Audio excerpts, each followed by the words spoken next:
Nerd could rise up. It could get elevated. Nerd could rise up. It could get elevated. My fellow nerds, used to be just a made-up word. we have braved 2022. We have survived 2022. We are joined today by our illustrious guests who have been with us since the beginning. We have survived 2 years of this shitty podcast. My co-host agrees. Hallelujah. Hallelujah. But welcome to the 2023 State of the Nerd. That was dramatic. I thought you'd have the Hail to the Chief music already queued up. I And was ready to go. thinking about it, but I'm like, no, that's You missed the chance. I was waiting for like some sheep in the background because it sounds like the hidden song on Undertow. If you've Oh, ever heard yeah. that. What is that, Brother Maynard? And what something about the carrots? Yeah. Even Damn with the rabbits that have hallelujah. eyeglasses and yeah. Yep. So, welcome to State of the Nerd, and welcome to Everyone's Guide to Nerddom, where we are two 30 to 40 something year olds who talk about pretty much whatever we want. I'm Chris. And I'm Kyle. And if you guys would like to be a part of the community, join us, hang out with us, discuss things, join the Discord show, or the links are in the show notes down below us. There it is. Discord's free, a great little application to use to communicate with friends across the globe and around the world and all that stuff. We've got channels in there for video games and movies and anime and comics and ball sports and beer and Funkos and just all kinds of stuff. So there's something that you geek out about, that you nerd out about, that you just really love. There's a good chance somebody's in there talking about it. If not, let us know. We'll make you your own little special place there so you can discuss it. Also, if you want to hang out with us live and in person every Friday and Saturday night, mostly, Chris and I both stream on Twitch. Chris over there streams under Guyver Unit 01, GUYVER UNT 01. And then I stream under KSIG, K_SIG. We play community games on Friday night. We try to play some spooky games on Saturday night. So it's a good time. Usually they're about 7:30-ish Central Standard Time. We usually go hour and a half, 2 hours, sometimes 3 hours, depends on how we feel. So check that out. Hang out with us. It's usually a good time. And from Chris's intro, 2:30 to 40 something, we're like up to 5 today, whatever time it is. Whenever it is when you're listening, it could be today, it could be tonight, whatever time you're listening. So we got some great guests today. We've got Mr. BRob over to my on the screen, right? So BRob can wave to the people. We got Dr. Justin down there. Doctor. And then we got Choaf. Hi, everybody. Howdy. Lady. Dr. Lady. Doctor Lady. Doctor. So this is our biggin. Our biggin. This is our biggin. Chris has worked really hard putting a list of stuff together for us to talk about that we'll totally veer off topic on. And I don't know, it's just kind of our time to get together, to reminisce about the year prior, probably bitch about a lot of stuff because our little pre-show talk, I think we got stuff to complain about because we're getting older. That's what we're going to do. We're going to gripe. We're going to complain, especially BRob. And so if it's She-Hulk. Yeah. If it's She-Hulk. Did we allot him 45 minutes for She-Hulk on here? I didn't even check. Look. I mean, I don't need 45 minutes. I mean, She-Hulk stuff. That's really all I need. Okay. Well, all right. Mark that off the list right now. She-Hulk sucks. BRob. Okay. So there's lots of stuff happened last year. There's lots of stuff coming up. So this is kind of our year in review and then looking forward also. So there was so much stuff. But thanks to you three guys for coming and hanging out with us today and I really appreciate it. being a part of it, giving your deep and thoughtful and intelligent insights. And also thanks for being here, Choaf. So Yeah. Always good. he was on one last night. Yep. Oh God, was he on one last night? He's half asleep now, so we can get him back. So Yeah. even better. So I set 3 alarms. first thing is we had listener of the year was Kinetics. Woo! Based off of his stats Boo. on Spotify and everything else. Listener of the week this week is BRob. Oh. Yay! Yay! Because he's actually here.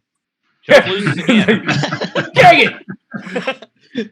BRob has given us a lot of insight into the episodes. What I love about BRob, he's not afraid to tell us, you guys are wrong on that. You should not, why didn't you talk about this? He's not afraid to hold his tongue. Him and Justin both. It's just I hear from BRob more about what we do wrong. In the Mostly you, 20 something years I've known BRob, he's always been there to tell me what I've been doing wrong. So, but listener of the week, BRob. So thank you, BRob. Thanks. know you're only enabling him to be more of an asshole to everybody, right? 100%. Because I'm you're trying to do an anti-Choaf. well, you're the brunt of most of it, Justin. So there's Yeah, also we that. saved most of it for I Justin. know. I did almost pick you up I saw Target released the Justice League series for Funko, and I found that Flash when the first day it came out. I almost picked it up for you, and then I turned around. That one? And I was, you got it. I figured you could get it. Oh, it's a love-hate Yeah, thing. Awesome. I picked up Martian Manhunter and Green Lantern. Those are Which is pretty awesome. sweet. Oh, you need that Martian Manhunter, Chris. Because you have a really good friend that got you that really cool book. Yep. Collecting all those. Yep. Yeah. Okay. Just saying. Just Man remember Thing. that's out there. Oh no, Man Thing. Never mind. Yep. Crap, I've already screwed up. Two I forgot. totally I different. forgot. There's Man Thing. There's DC and then Marvel. Whatever. I got you a gift once. Okay. Is it because they're green? Is that why you confuse them? He's like, it is. I'm like, here's a nice She-Hulk collection. Like, Yeah, he's he's like like- Martian Manhunter. No, what? I love this Martian Manhunter TV show. Yeah. She's a lawyer and she's really tiny. She was on Orphan Black. That's racist. All green people look alike to you, Kyle? Oh, They do. Jeez. Big burn from the It's doctor. 2020. I was really surprised that Kermit got his law degree and a show on Disney Plus. So Yeah, it's so nice. She-Hulk is on Mandalorian also. Okay, more of so a teal, but yeah. it's more of a teal. So first thing that we're going to start off with, I just put one that I think affects us the most going forward. And if you guys have any others that you want to bring up, feel free. Celebs that we lost in 2022. I got a And whole ass list. So yeah. I feel that the one that really hurts something that we all are going to love going forward is I put John Hurt. Was it John Hurt? You don't even know. I'm trying to remember his name. I've been sick. You're Leave me just alone. gonna say Thunderbolt Ross. The Yeah, whole time. Thunderbolt Ross. I think that his death put a kink in the Marvel plans for phase 5/6 with Thunderbolts. Because in the comics, Thunderbolt Ross turned into Red Hulk. Well, that's why we're gonna get Harrison Ford. An 80-year-old Harrison Ford. Well, John Hurt wasn't too Yeah, much. he wasn't a spring chicken himself. That's true too. That's true too. I mean, he died. I know. And that's what kind of makes me afraid. Yeah, I don't want to see Harrison Ford in the role. I really don't. So, but there's big news on the Thunderbolt rumor mill too. Such as that they are. Well, we can talk about that going forward. But yeah, that's the one that I put up there. Do you guys have any that really just impacted you from this last year? Well, there was also William Hurt. That. Oh yeah, William Hurt. Yeah, the true one. I was It's gonna let you off. run with it. So Hey, you have multiple monitors. Why isn't the list up for you? Exactly. Isn't Okay. John Hurt the guy from Seinfeld, the boss? Or is that somebody else? I think John Hurt was in 1984. Now I got my John Hurt wasn't that? Yeah, he was in Doctor Who. He was in he played the War Doctor, and he did was he in Harry Potter? He was in Harry Potter. He gave out the wands. He was what was his name? Ollivander. Ollivander. So yeah, so wrong one. He died a while back. He died in 2017. Yeah, I forget what I said about John Hurt. little late there, but paying our respects anyway. Yeah. Regardless. So- We lost a few. I mean, I don't know what they'll do with that. It's recasting a Hulk, so they've already got some experience. Yeah. Um, It's an old hat for them. yeah. So they'll handle it. I don't know who Okay. would be good at it, but I mean, is Harrison Ford actually in the talks for it? There's a lot of talking that he was in the front running of doing it. Man, But he'll probably ask for the character to get killed off after the first episode or whatever. yeah. So Tired of it. Gonna be done. yeah. Just put Letitia Wright in there as Thunderbolt Ross. Just anytime someone dies, she'll just step. She'll Be just that become. Oh, so we He's need the an Marvel old filler. white guy. That. What about Kevin Old- Costner? Like he could probably do it. I would love to see Yeah. Nicolas Cage as Thunderbolt Ross. Oh, you crazy. Can you see him as Red Hulk? Oh yeah, that's not what I'm asking about though. He I'm can more be at like everything. I think it should be Lou Ferrigno. there you go. That Bring it would all be around. awesome.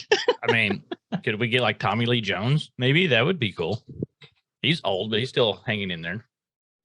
Has he been in anything recently? I don't think so. Uh-uh. That kind of worries He's- me now. He's I think he's pretty much retired from acting. fine. Shoot my dreams down. Just get Daniel Radcliffe. Yeah, just age him up. Yeah, See who else did we got lose? CGI now. Barbara Walters. So I mean, you had Ray Liotta from Goodfellas. That Oh, was a big yeah, one. One yeah. of my favorite movies. Robbie Coltrane. Yep. Mhm. Hagrid. That was a big one. Bob Saget. Mm-hmm.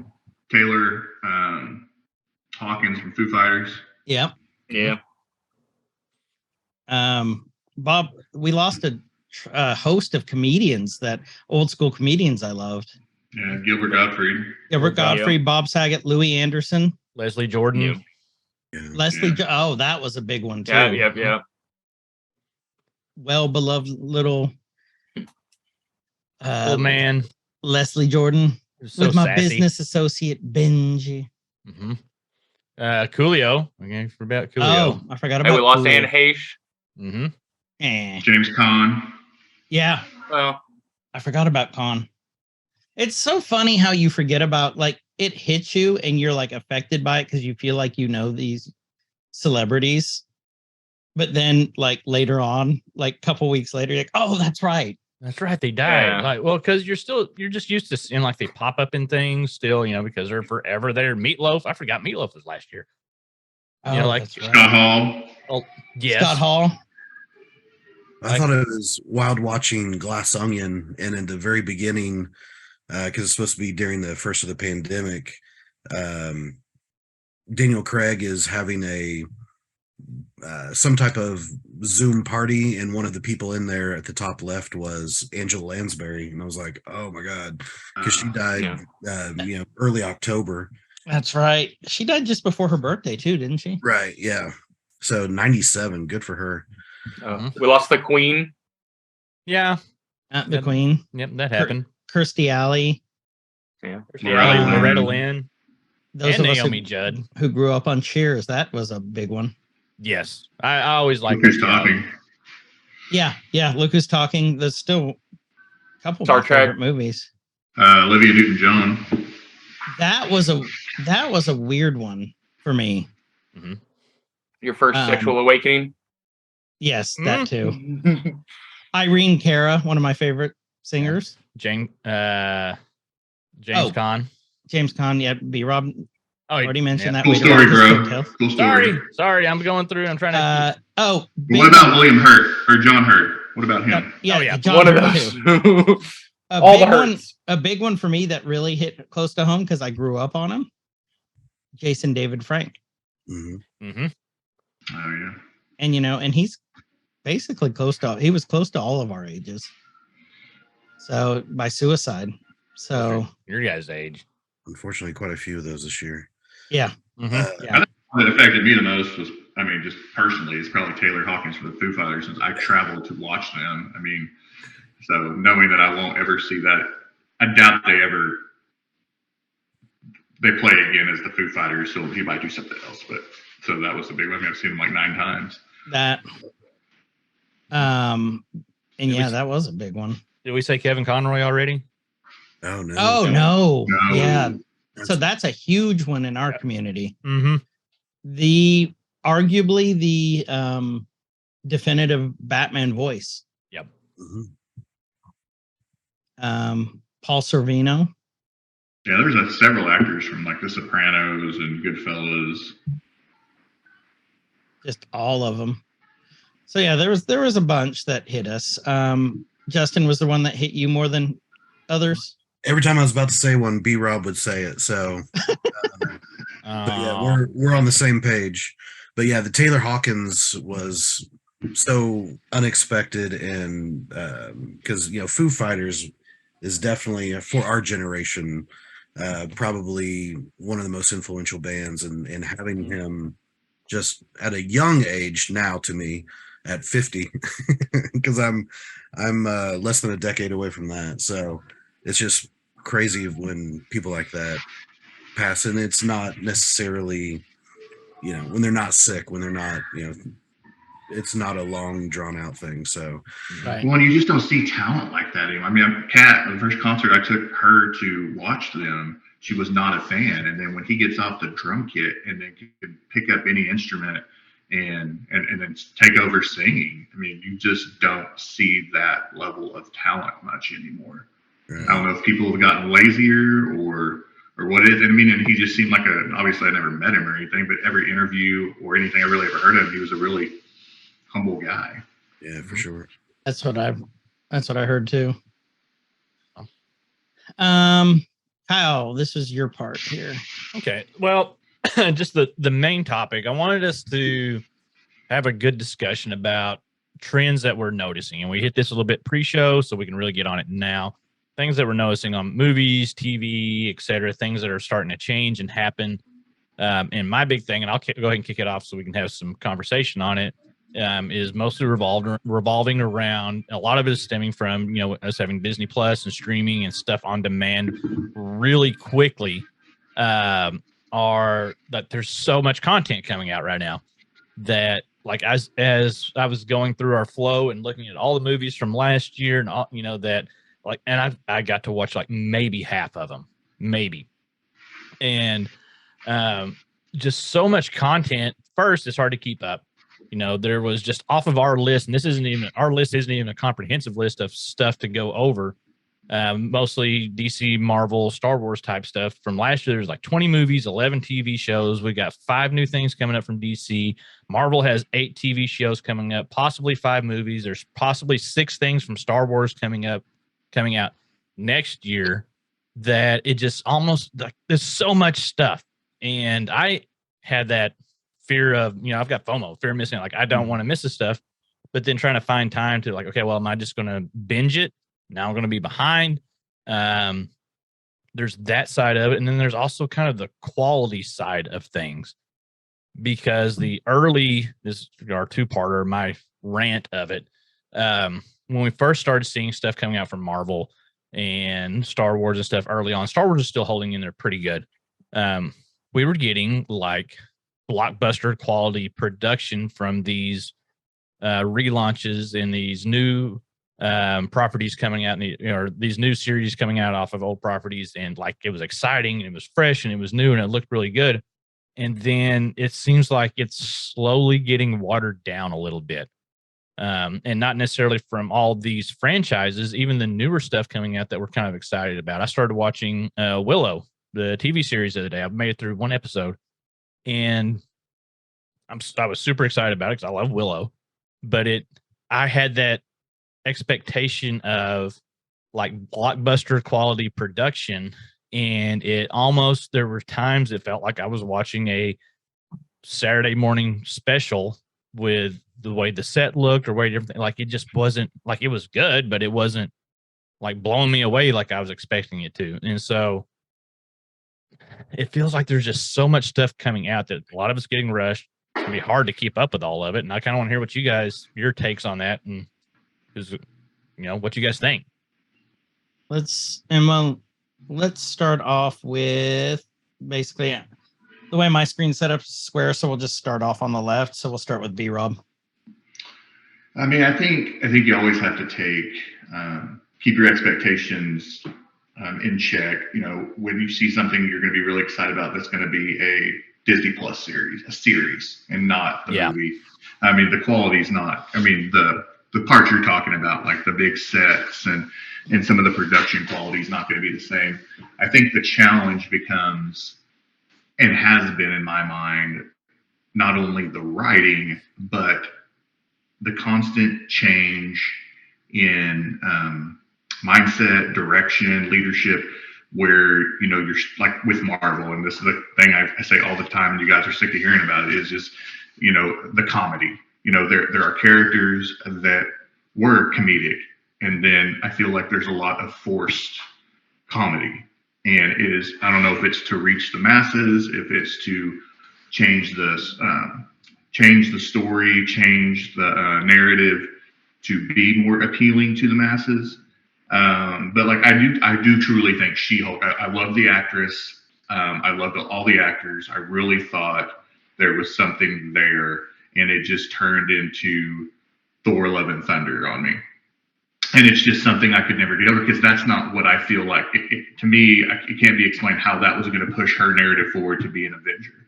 And that's usually where my opinion comes in on the comedy. I don't understand how some things in people's minds are going to push things forward in a universe to make a character appealing. But I think that's where it comes from. There's these constant changes in leadership and mindset to change the direction of characters, or, you know, or just, again, you can only do so much with a crappy script. I mean, look at Green Lantern. I think Ryan Reynolds was a great Hal Jordan. I think the premise was there. I just think the movie itself was, you know, I don't feel like it was as bad as everybody else does, because I'm a big Green Lantern fan, but it could have been so much better. And I think we're always going to be have those opinions, because we are super fans of so many things.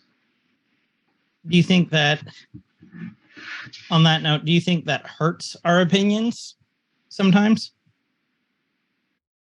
Like, what I'm asking is, do you think that we put so much expectation into it that we can just say, I hate this because this is how it should be, so I'm going to go in with this preconceived notion that I'm not going to like it already? Yeah, the toxic fandom, for sure. We see it nonstop, especially, well, not necessarily especially, but we see it a little bit more in Star Wars, but it's starting to creep up pretty much everywhere. Mm-hmm. And, you know, I was going to say, you know, expectations, just like BRob, I guess 2023 is the year that BRob and I agree on everything. So BRob just texted us that his computer just decided to restart. Okay. Windows update. I'll be back. Man, I was just getting ready to push back on the She-Hulk. I'll wait till he's back till I push back For that. Yeah. But Justin, what I want you to go on this, but what I really want to hear your opinion on that front, kind of what BRob said, was on the DC side. Justin is our big DC fan. Like, out of all of us, he's the biggest DC fan. I'm a huge DC fan because I love Green Lantern. I love Batman, but I love the Flash. But Justin, you know, takes that to a whole new level. So why don't you talk about that? Well, and to slightly address what Kyle was saying, I mean, it's a really good problem to have so much to watch that you can't watch everything, if that makes sense. And Yep. So, you know, 10 years ago, we would be just clamoring, just like, oh, please give us a Loki season 2. Oh, please give us, you know, all of these things that are coming out. Mm-hmm. And so it's kind of a double-edged sword, because it's like, okay, well, do we only want one or two, or let's say in a given year, do we only want like 4 things like we used to get, you know, one Marvel movie, one DC movie, maybe a TV, you know, this or that, or do we want many different things so we can choose from? And if we don't get to watch everything, so be it. But I know I'm going to watch, you know, the Doom Patrol. I know I'm going to watch, you know, a lot of the things that, especially for DC, the Titans, and several other things. It's like, man, it may not be movie studio quality, but it's at the same time, it's, you know, a lot of it's still pretty good. And since BRob's back, I don't know if you saw, I almost sent you an article by Dan, or the She-Hulk comic writer Dan Slott, if you know who that is. He wrote most of the She-Hulk. He came out saying that the She-Hulk, since he wrote, all of the comics, or not all, but a majority, that the She-Hulk series on Disney Plus is the closest that he's ever seen to an actual comic. And so I thought that was really interesting as far as pushback to people, because BRob's not by himself by any means. There's a lot of people that said that She-Hulk was a little too this or a little too that. And I thought that was really interesting that Dan Slott came out and said, hey, even though I didn't write this show, this is the closest thing that's to my writing that I've seen in the comic books. But with getting back to the DC stuff, I think with the changes, we're going to see a huge shift in, and I say changes, with the changes in leadership, both at Disney and at Warner Brothers and all of that, whatever's happening now. I think we are going to see a shift going, kind of supporting what you're saying, Kyle, as far as less quantity and more quality. And I mean, I'm okay with that too, for sure. But I've had no problem with sitting down and watching and going through. And there's things like Willow, for instance. I haven't seen it. I'm not going to watch it. It was an okay show or movie back in the day, but I wasn't that, so I'm just going to skip it. But there are certain things that as soon as it comes out, I'm like, yes. Bad Batch came out, I'm like, yes, let's go ahead and start watching that. Mm-hmm. And it does make it hard to stay current, but also I didn't sign up to be a nerd podcast show host, so Lies. Well, I want to piggyback off what you said just a little bit, because talking about like what I was talking about, my fear of missing out and trying to keep up with everything. As much as Warner Brothers DC is doing some really weird shit lately, there is one thing that their previous, and I'm going to go with probably as of right now, current model is becoming more and more appealing to me, because it's not all tied and episodic and everything like that. It's not all, well, if you miss this, you're not going to understand what's happening in this. You scared B-Rob off again. Take that, B-Rob. And so there's this thing with Marvel, which I have a love-hate thing with it. I love that everything's tying together, and it's creating this huge universe of all these interconnected stories.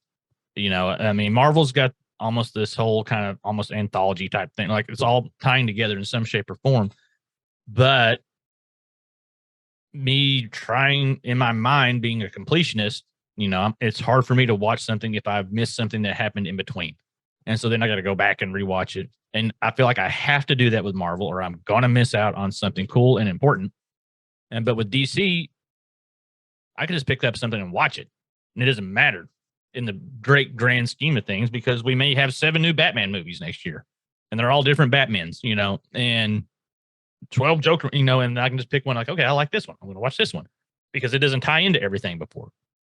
And so it's not as stressful as a fan. Marvel is starting to stress me out as a fan, because if I miss a series, now I'm 10 hours behind. I'm looking at things on like a time frame, right? When I'm trying to budget my time to enjoy things, we're like, okay, well, I've missed all of Hawkeye still, I need to go back and watch that. Well, there's like 10 to 12 hours that I need to catch up on there. There's the same thing with there's a couple of movies now, and like I got behind, and with as fast as stuff is coming out, once you get behind, like I need to take like a week off from work just to catch up on all this shit. And with DC, you don't really have to do that as much. You can pick up a series, you can go, and it's just not all tying in together. So my time frame budget is starting to kind of shift a little bit more to the DC side, maybe, just because I can grab stuff and watch it. Yeah. And I think when the Avengers came out and, phase 1, phase 2, everybody was clamoring like, oh my God, we have to have a dark universe. What was the whole Warner Brothers Tom Cruise Dark Universe. Mummy. Yeah, the Mummy and all the other stuff. Everyone's like, we got to have a universe. We got to The have Monsterverse. And I think now more people are starting to come on your side, Kyle, and they're like, okay, maybe having everything connected is actually going to be a detriment, because somebody that picks up, television series on Disney Plus, well, they've actually got to go back and do some research, if you will, watch 68 hours of this just to know what that meant whenever they said this as a side little, that type of thing. And so I think there is some pushback for sure. But I mean, what a great problem to have. Hey, there's I already subscribed to this Disney Plus, and man, there's hours upon hours upon hours of new content that I just haven't seen yet. Wow. And so it's definitely a double-edged sword to be able to have all the content, but then also, and I think that goes back to what BRob was saying with expectations. If your expectation is just to be entertained, then cool. But if your expectation is to be a completionist and you have to know everything and that, then it gets stressful for sure. So yeah, I completely agree. And I don't know if you were, if your computer was hating you or not, BRob, but I was saying how I agreed with you, and I think 2023 is going to be the year that we both agree on everything. So, which is weird. It's just weird. Apocalypse. That's probably why my revisit computer this shut about down. Memorial Day and see how it goes. So it's probably why, the computer Well, didn't like it. Well, and I do also think, and I think somebody may have said it while I was out, and I apologize, is I think it's going to be harder to get just. I think it's going to be harder to develop the super fan almost, because of it. They're going to have to be, people are going to, like, new fans are going to have to luck into finding something they really love, because there is so much content. Like, we know, like I knew enough about Doom Patrol, because I'm not a huge DC guy, that I knew, and I saw the cast, I knew I would like it. And I've loved it ever since. And I know Justin's a big DC guy. I love the DC shows. I think that they just kill Marvel on the TV series. I love the Flash, the Arrow, Titans, Doom Patrol. I've loved them all. I mean, I even love Stargirl, as cheesy as it is. I love Stargirl because I feel like they've done Solomon Grundy the best that anybody's done it yet. Oh yeah, but also I do think it's the going to animated be, side. Yeah, the animated side. I mean, yeah, and that's a huge overload. Like Kyle was saying, there's something like that drops all the time. Well, we've said all that from the beginning, though. It's Marvel had the movies, DC had the formula for the TV shows and everything else. But now I kind of want to go, when we talk about the 2023, Kyle, what you were saying, how you want to go to DC because you can just jump right into it. I think that formula is about to change with the two new heads. Yeah, that's what I was gonna say. And and I'm backtracking on what I was saying last year. Like, man, I kind of wish DC would kind of tie some stuff together a little bit. But now I'm like, I kind of like it. And some of the bitches are going to go changing on me. Like, just when I was getting ready to jump ship. But one thing I kind of, before we move on to anything else that I want to hit on when we're talking about all this content and trying to get caught up. Imagine, being like a young teen right now and being able to finally start watching some of these more adult type movies and stuff with Marvel, and there's more in DC with more violence and language and stuff like that. And you're now of age where you can start watching this and you realize like you're jumping in the middle of it. And there's all this backlog of stuff. Like I'm thinking of them trying to bring in new people. So being somebody new, not necessarily even like a teenager, just like somebody's like, oh, I want to get into this. And like kind of like what Justin was sitting on. And we're just going to pick up with the newest Marvel movie. Now you have no clue about what's going on with anything. And that's going to be, it's going to be harder to bring in new people, I think. Because then if you're bringing in somebody, like I said, like me, that's like a completionist and wants to know what's going on with everything, it's overwhelming. And I don't know if there's a middle ground for that. If there's a solution, I don't think there is. I think Marvel's too far down the rabbit hole now to do anything with that. And if DC's switching, at least now you can jump on board with it. But yeah, I don't know. It keeps me up at night. The other side of that is if you find something you really like and you're like, oh, wait, there's a whole like series about this person, or there's a whole or there's a movie that includes this person. I just watched this one show, and I can now go back to 4 different movies and see the background of that. I think, that's the other side to it. With having so much content is, if you find something you do like, there's probably going to be things for you to go back and watch that will make that even better, because you'll see the background and you'll see how it led up to it. So you're definitely, I think, what most people think, Kyle, with, slow down, let's have a little bit more quality and less quantity. I think a lot of people are in that same camp. Adam, what do you think? The sad thing is, I think the complete opposite of. I think, we're talking about, especially with teens, they have like Saturday morning cartoons have kind of fallen to the wayside. Now they can like wake up on Saturday, binge watch for hours of this stuff. They're gonna and like Justin said, they're gonna connect with one character and then have nothing but backlog of stuff to catch up and watch. Just like I think one of the problems is like we're all looking at it, like I was saying earlier, like kind of from a nostalgia. We're all old nerds. How did you get into Iron Man? You read probably issue 256. Did you have to go back to 1? No, you just started from there. You got backed up, and again, remakes all the time. I think the other problem is like the She-Hulk things are different, but like other comics where people keep saying like that's not the character. It's like, well, are you taking the character from 1930, the reboot, Marvel 52, blah, all these other iterations that maybe Chris started reading this, and that's the problem with like the fandom too. It's you might have read the comic 10 years earlier. Now the new reboot, the new timeline, whatever happened, that's where you started. Like I'm a big example. Like I loved Marvel comics, but yeah, it was kind of daunting knowing like, okay, I have to go find these episodes, especially back in the day. It wasn't like just now I can download the app, was it Marvel, whatever, get everything on there and read them as I want. Marvel Unlimited, I think. Is that what it is? Yeah, I think that's it.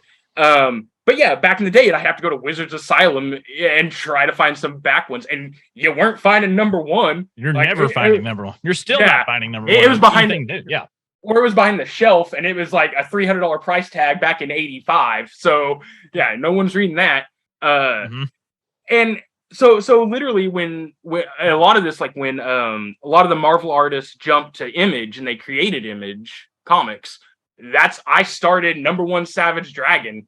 Like that's why that's still my favorite comic. Like because I got it from the beginning to the end, and all that. And so I do look at it from a little and like I think we talked about last time we all got together about Star Wars, and I think you said then you're like, we need to slow it down. I was like, no, fire hose, give it to me, give it everything you can to me, because I'm 40. I don't have 20 years between trilogies to wait, like we have in the past. So I'd rather you give it to me and maybe ruin a storyline, but then fix it next time. Or I would like to get off the Skywalker stuff. Like, give me the other stuff, and we're getting there, thankfully. But so far I've disliked a couple of the movies or whatever, but again, I'm that fan. It's like I'd rather see it than not ever get it. And and now that we're getting it like yearly, daily, and it's multiple stories, and like I said, as long as it's I know Disney, like we kind of hate on Disney for what they did to it, but at least since they own it and they have Disney Plus, it's not like Game Pass or anything where it's like there's a possibility of it going away. It's like no, it's gonna be there. For me, the FOMO doesn't exist because at least it's there. Like if I had to go look for it or buy it, then I get FOMO. But I'm perfectly comfortable. Yeah, I'm perfectly comfortable. Like, oh, it's sitting there on Disney Plus anytime I want to start it. Anytime I don't want to play with Guyver on Friday and Saturday, I can go watch some stuff. Yeah. But and the other problem with me is I was such a Marvel person and then Image. I don't have any nostalgia or care for the DCU or the DC stuff. So all of that stuff getting thrown at me, I'm like, yeah, okay, I dodge it and I focus on my stuff. Like I was that kind of nerd back then. Like I was not hyper focused, but I was more focused. And I understand. And I did read DC comics too, but I was just still like, man, I just never got its hooks in me. Well, I think that's the difference between then and now, though, is like, as stupid as this is going to sound, is in the past when we were kids, I don't think we were as accepting of people like Marvel versus DC or East Coast versus West Coast rap or alternative, and so I think it's very different now. I mean, you may may have liked a character, but like I wasn't going to openly admit that I like Green Lantern. A couple of my buddies were just hardcore Marvel guys when I was younger. So yeah. Well, and like I was saying, like back then it was literally the comic books, and even at $1.99 a piece, when 10 of them came out, like talk about FOMO, like 12 of them would come out in a year, just of that storyline. If they did a team up, that was another 5 or 6, and then if there was a separate, I don't know, some like the West Coast Avengers, East Coast Avengers, like why both of them have Spider-Man at this time, so you had to go read those to figure out why he went there. It's like back then it was like I didn't have money to buy everything. Now, like I was saying, since everything is so cheap in a way, like I said, the Marvel thing you can illegally download. I mean, not endorsing it, but you can illegally download every DC comic, every Marvel comic, read them, go, and like. So I think like you're right. We're not we're more accepting because you can be like, oh no, Flash was great. Go read these, and you can go get them.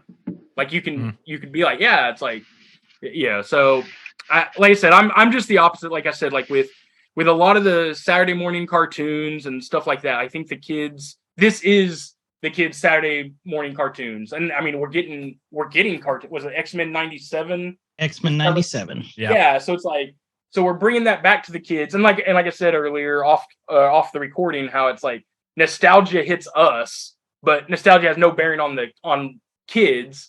So that's why they're updating it and making it more attractive to younger audiences. Yeah, let's be old and crotchety, Choaf. Oh no, amen. I'm old and crotchety.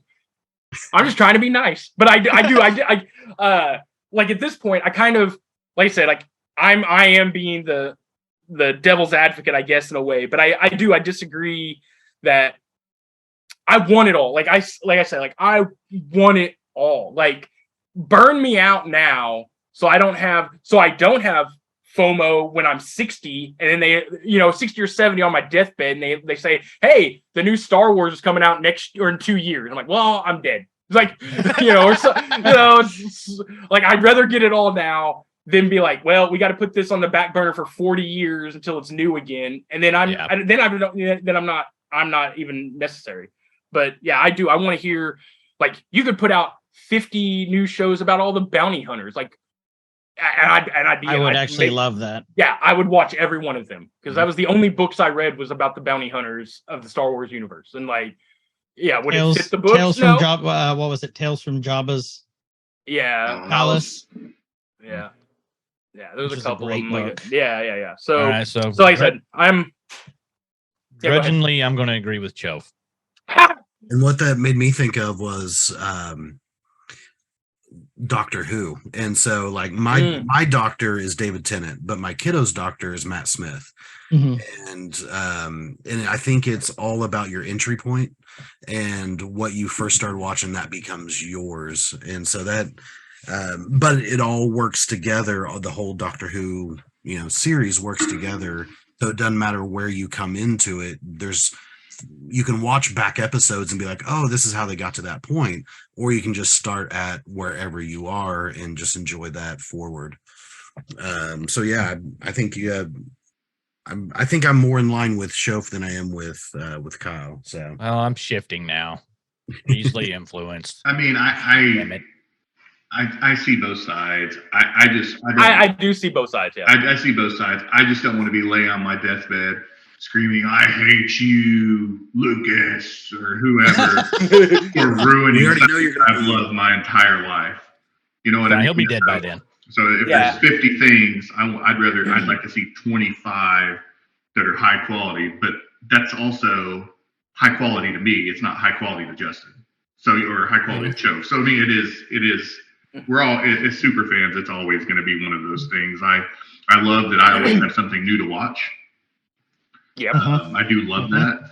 And the quality for the most part, I mean, is there. But it's a lot of that is when it's something that I wasn't as passionate about. You know, it's not X-Men, it's not Deadpool, it's not Green Lantern. It may not be Star Wars. It's all these other little subverses and other little things that this is really good. But it's not something that I just live and die. So. And we already know on your tombstone it's going to say, "Here lies BRob. She-Hulk sucks." I thought you were going to say boomers. Before Those two words that I refuse to utter. No, that'll be on the back. I almost got you to say You them. almost got me to say it. It almost happened. Almost Oh had my me. god! Oh my god! Oh my god! Also, I think we're forgetting that this is about money.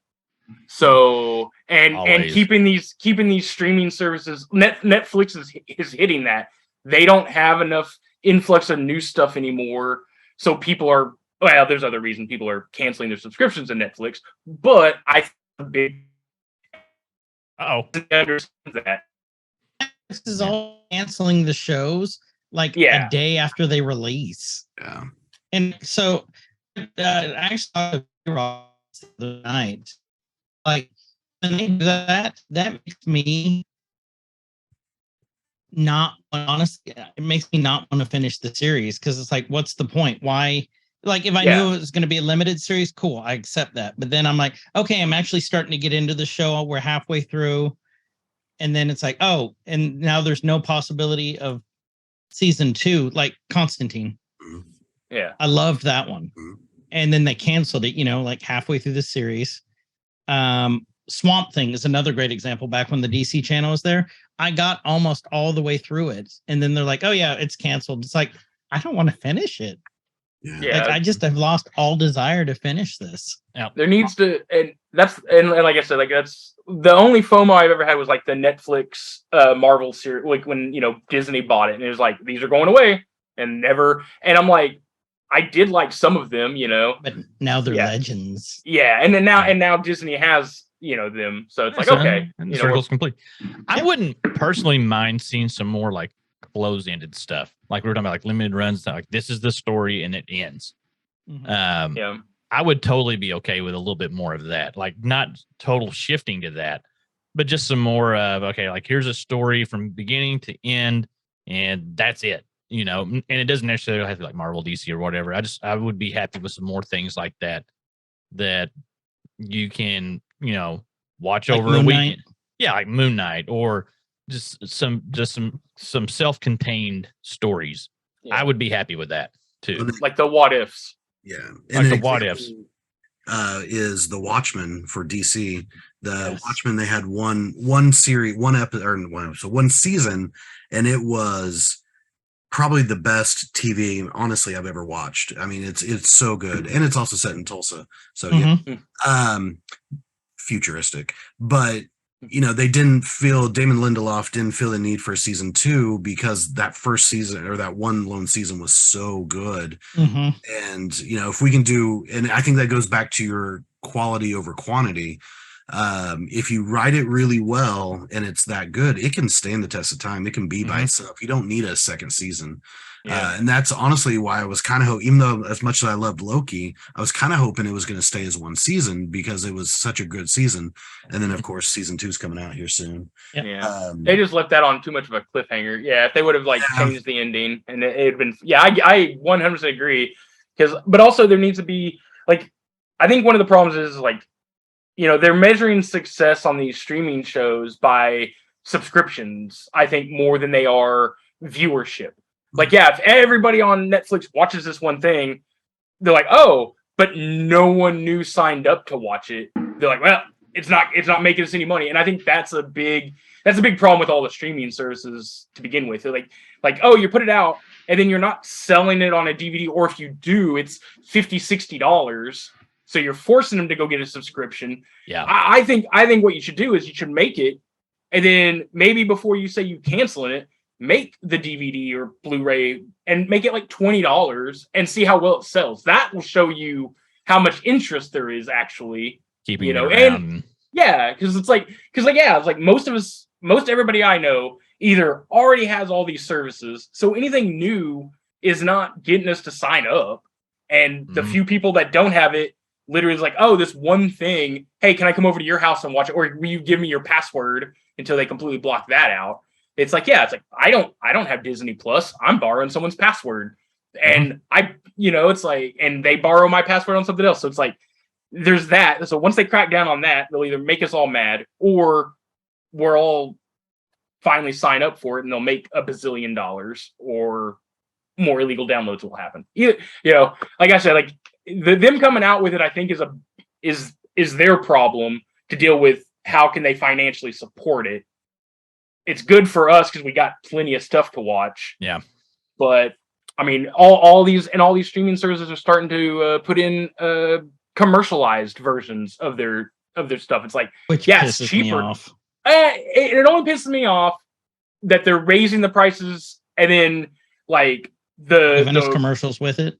well, that or the commercial version is like their cheap tier, but it's the old price tier. So it's like, well, if it'd be that a sucks. cheaper tier, if it would have came out that way from the, like, if it was something like Hulu was free on a PC, and then if you wanted to watch anything else, here's this price with commercials, or you pay this price without commercials. Yep. Like, yeah. I still have Hulu with commercials. I'm like, I'm not, I can sit through. It gives me a break to run and do something, even though, I could pause or whatever, but I'm fine with That the requires commercial effort. version. Yeah. Me to lift a finger, ain't doing it. All right, we're going to move on. That went on a lot more than I thought it would. That was yes, good. it did. Good. Thank you, Kyle. That was good talks. I did my part. All right. Okay, so we're going to kind of breeze through this. Speed one. run. I got a list of the highest grossing movies from 2022. Mm-hmm. This list was the start of me stressing out over everything. That's when I realized I've only seen like a couple, maybe half. Maybe. I don't even think I've seen even close to that. Mm-hmm. So, but like some of these were surprising to me, to be honest. The number one movie for last year, highest grossing, was Top Gun Maverick. That doesn't shock me that much. That one doesn't. That was hyped a up great big movie. time. I still got to watch it. I might do that today. Number two, this one surprised me. Avatar: The Way of the Water. I didn't watch it. I have no desire to watch it. I'll watch it once it's out on Disney Plus in February. That's a 3-hour movie. And even me with my newly developed teacher bladder, I don't think I can make it through a cinema session of that. That's a 3 hours. I'm watching that at the house with some popcorn and some beer. Well, that goes back to what we were saying. Like, these movies also getting so long. It's just a better environment to watch them at home. You can pause them. You can, watch them without pants on. I'll never be convinced that watching a movie at home is better than watching it in a theater. Oh, and then when I say better, I didn't mean better, but it's still cheaper. On par. It's absolutely cheaper. I will pay for cheaper, a movie theater popcorn and just the memory. I can turn closed captions on. You're going to remember where you were for a good movie sometimes a lot better if you were somewhere else than in your own living room and who you were with. I'm with BRob. Avatar, I didn't watch the first one in the theaters, so I was not going to miss watching it, this one in the theaters. And it was great. My 6-year-old, I loved it. My 6-year-old was on the edge of her seat almost the entire movie. And T was, my 8-year-old was pretty much the same way, but she's anytime there's a strong female character, she's going to be very, very into it anyway. But just the artistry and just the settings, and and Tinker even said it. He's like, I want to see how they're going to redo Disney World someday, because they'll probably take a piece of The Way of Water and maybe change up the Navi water ride or something. I don't know, but it was funny that he thought of that before I ever said anything. I'm impressed that you had a 6-year-old and an 8-year-old through a 3-hour damn movie. Yeah, theater. It's a rarity, and I hats off to you, sir. Yeah, but they were great. So they did say, Cameron did say for the third one that it's going to be Fire Navi, which coincides with, I guess he's also, did I read he was directing the Avatar: The Last Airbender? Oh. Either movie or show, and it coincides with that, the fire. And so I'm like, it's all the same now. You think he Well, got his Avatar storyboards is mixed up, Avatar. and now they're just going with it? It's like, oh, wrong. Okay, well, we're here now. And Yeah. and this guy can No one save stopped the me. world. Yeah. So The so 2023 is not the year that BRob and I agree on it. Well, that was fun while it lasted. I want to so- hear Yeah. this. I want to hear this. That was a record sit, time. sit back. You're about to get a rant. All right. Oh my God. This is why Okay, I'm here. so went and watched Avatar Way of the Water yesterday. IMAX 3D. I wanted to experience it. And so with, the biggest grossing movie of all time, you'd think it would have some type of cultural impact. But when's the last time you saw a kid walking around Halloween dressed as a Na'vi or something? No, you don't. Oh, a Native American, you mean? I think I compare James Cameron and like these type of movies, the Avatar, to like Transformers. It looks really pretty, but it is shit. The writing is shit. The plot is awful. We walked out of Avatar yesterday, and I was in a bad mood. Like, it made me grumpy. That's how bad I thought it was. And the reason why is this: James Cameron cannot write worth shit. And so he can direct beautifully, amazing. He has these genius ideas for new cinematic looks and cameras. And I mean, the dude is a genius, but you can't do everything, man. Just direct and let other people write. Like, the dialogue and everything else that he writes is just so I won't cuss too much. It's Hey, so you can. awful. It's our show. Oh no, I need to be a better person in 2023. So if you look at the first Avatar, and my wife and I watched it the night before because we literally didn't remember anything. One, it's been 13 years, but two, like, we saw it in the theater, and I think I saw it twice because that was the first time we'd had that 3D again, and it was like, oh my God, this is blowing my mind. And I think the spectacle overtook people's like brains as far as, is this a good story? And yeah, I mean, Dances with Wolves got an Academy Award for being the best movie, so why shouldn't James Cameron just take that entire story and make it Avatar? And then the whole Spielberg trope of, watch out, kids are the issue with anything and everything that's wrong in the world. It's going to be kids. So what is it in Avatar Way of the World? Not giving any spoilers or anything, but the entire damn movie was a child making a bad decision and the parents have to make up for it. A child makes another bad decision. Parents got to make up for it. Child makes it. And it's like, good God, have a better like MacGuffin than a child who makes bad decisions. And it's just like Strange World. If you watch Strange World, loved the visual and a lot of that. But, and I think BRob, you even posted at one point that your kiddo said this could have been like a much shorter movie if the boy just would have minded his parents. Same thing with Avatar. It's just like, if the Way of the World Avatar, if your whole writing experience or the whole plot of a 3+ hour movie is based on bad decisions of a child and how it goes, blah, blah, blah. And then he also give us some new bad guys. It's literally clones of the bad guys that were in Avatar. I mean, come on, how lazy does the writing have to be? But just like Transformers, it made $1 billion. So that gives James Cameron the green light to just keep writing these bullshit things. And the 3D in the spectacle does not overtake, for me, how goddamn awful the movie was as far as plot and everything else. So, and I everything that was happening that was like emotional, I was just laughing because I was like, seriously, like, the second child causes this to happen, and that same second child causes this to happen, and then there's supposed to be some type of emotional response because he's just the black sheep that no one likes. Well, stop making fucking bad decisions and listen to your dad, and then maybe you won't be the outcast.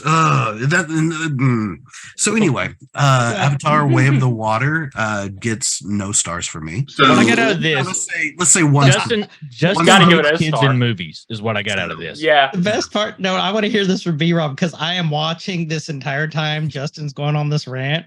BRob gets this shit-eating grin on his face because I see the wheels turning. I see a response. Sir, your response. Well, it's not going to The be as floor is yours. controversial because Justin's right.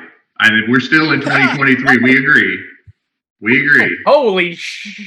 The story was god Best awful. friends. It was a horrible, horrible story, and I completely agree with that.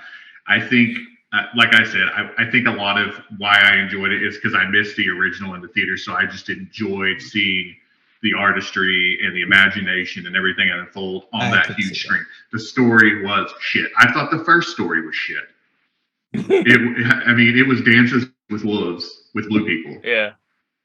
But it's all for you. I think it was. If I'm reading this right, it was about the experience with your kids. You got to experience it with Right. your kids. The Yeah. visuals were amazing, And Zoe basically you were seeing Saldana- it through their eyes. I love her, even if she's blue and 9 feet tall. Mm-hmm. But no, I completely agree with Justin. I would just kind of said after the movie, I think I was like, if that was my kid, I might have killed him. Seriously, Save it was myself a lot of problems. frustrating. All right, so But I agree. BRob, the year of 2023 will continue. You are invited Still anytime stands. over, and I will change your mind. I promise about watching a movie at home. So with the 75-inch TV, the 4K, the surround sound, 7.1 surround sound, we will find something that you will like, and you'll be like, okay, this isn't that Where's bad. our invite? BRob gets in. I'm gonna start disagreeing with Justin. The 55 gallon of lube that he bought for this event. Mm-hmm. That You stuff's get that on expensive. Amazon. Well, Yeah. there's only a couple gallons left of that, but No, we'll start to go lube me. That's his monthly supply. Yes. So what was number 3? Number Speaking 3 of fan was service. Jurassic World Dominion. Okay. Honestly, though, okay, as bad as this sounds, I enjoyed it. I knew it Of was going course to you be. did. I knew it was going to be shit. I knew it was going to be fan service. Mhm. Yeah. But I love dinosaurs. And Dinosaurs. it gave me the dinosaurs. There are. But I did. I liked Dominion. I mean, it wasn't the worst really in the did. series. I think 3 was No. the worst. 3 in the Yeah. original series, Yeah. followed by 2. So, I mean, I think all the new ones to me are better than all the originals except the actual original. The follow-ups, yeah. Yeah. Yeah, Well, 2 I and agree. 3 are just kind of out the window anyway, basically. Right. Right. And Which sucks I- because I- the second book was amazing. it was. Lost World was really good. okay, I'm, Yeah, I'm marking and that then off they my, just my bingo sheet that the book was better. Hold on. And then they Yeah. just cut it. Yeah. So number I 4. agree again. Oh, go ahead. And if for the listeners, if it's on Amazon now for people to watch. Oh, we- I just last night put it on my queue. I was like, oh yeah, I forgot about that. I'm interested to hear what you think about it. Yeah, because the first 2 Chris Pratt ones, the first one was okay. The second one, not so much, with the bubbles and the kids, and there's another MacGuffin of kids making bad decisions, and whew, Spielberg just fucked us all. So Well, you got to put it on the kids because if you put it like we're saying, like if you put it on the adults making bad decisions, we're really gonna hate it. It's like God, it's like so you have to put it on these useless kids because they make bad decisions anyways. So like you have to put it on kids, it seems. So I mean, God. no, I'm done. Oh, I was just saying. On the other hand, you're talking about useless kids, but 2022 also gave us the end of Jurassic World Camp Cretaceous on Netflix with kids that were very capable. And if you guys haven't watched that, I do recommend that. Ooh, That is great. It follows along with this storyline. all right. I've watched a You have little the- bit of it. You have the with my Indominus kid. Rexes. You've got No, all that it is stuff. very good. The kids Yeah. watched it. It's great. Number 4, Doctor Strange and the Multiverse of Madness. Controversial film in the Marvel world, but I liked it. I loved it. That was It was great. only For different reasons, controversial probably. because of like the end was scary. And It's like, that- man, and that was go it. watch Evil Dead. So I like the Evil Dead fan service stuff in the feel that Yeah, it had. I did too. Oh, And yeah. I'm finding that now this is starting to become a theme. We have the fan service on Avatar, Top Gun, also, which I haven't watched, but I'm going to assume there's a lot of fan service there. Dominion was full of fan service. That's why I liked it. Multiverse of Madness, because I love, like a lot of you guys, Evil Dead and Sam Raimi and like those. I got so much of that feel from it. I think I liked it. I liked the feel better than I did the story. Oh my God, Yeah. we got a pattern going now. So So can we agree that Phase 5, please, let's just put the multiverse like to the side. Let's say Phase 4 of Marvel is multiverse stuff, and they really like hit it hard. Can we please put the multiverse to the side? Because I'm getting tired of everything's multiverse now. And unfortunately, my favorite multiverse story, Flashpoint, is about to come out. And I'm afraid that people are going to be like, "Yeah, multiverse," like I just said.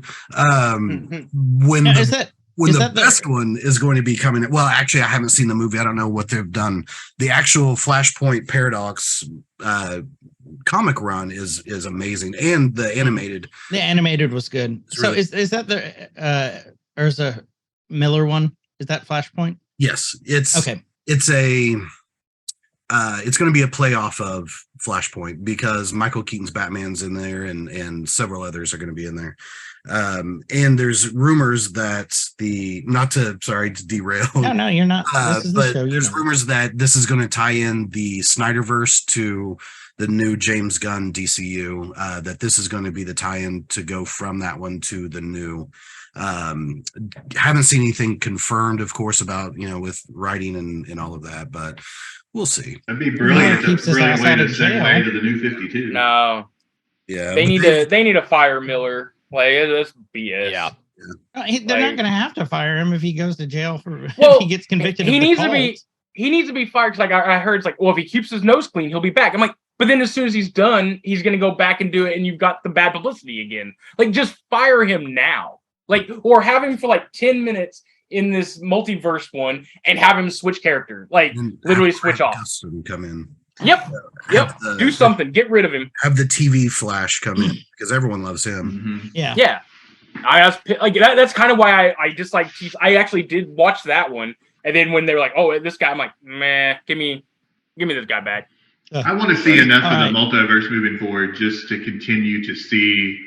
Like, I want to see Chris Evans as Johnny Storm. I want to see just little things that relate back to the fan past. Service. Yeah, I want to see just enough, just a little bit more of that, and then I'll be good with it, and we can be done. But yes, after we're done, the commish coming back is the thing.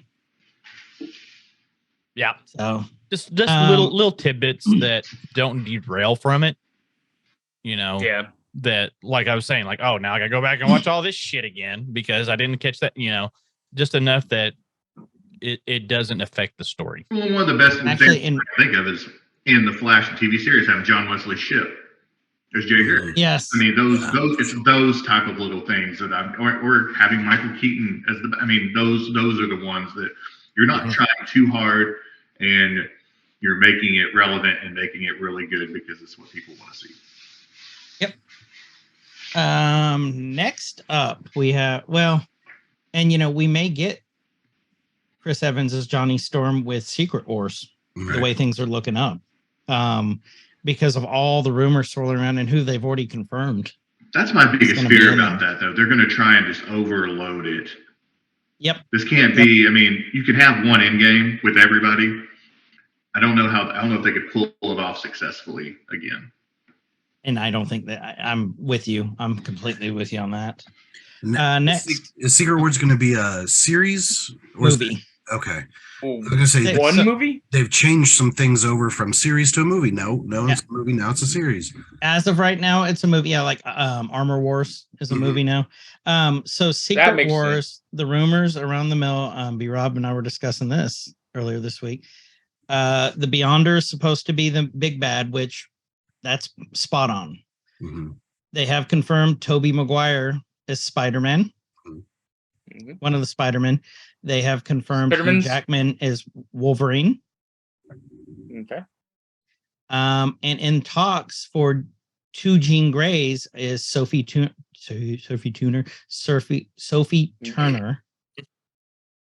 And what's her name? I can never pronounce. Famke Janssen.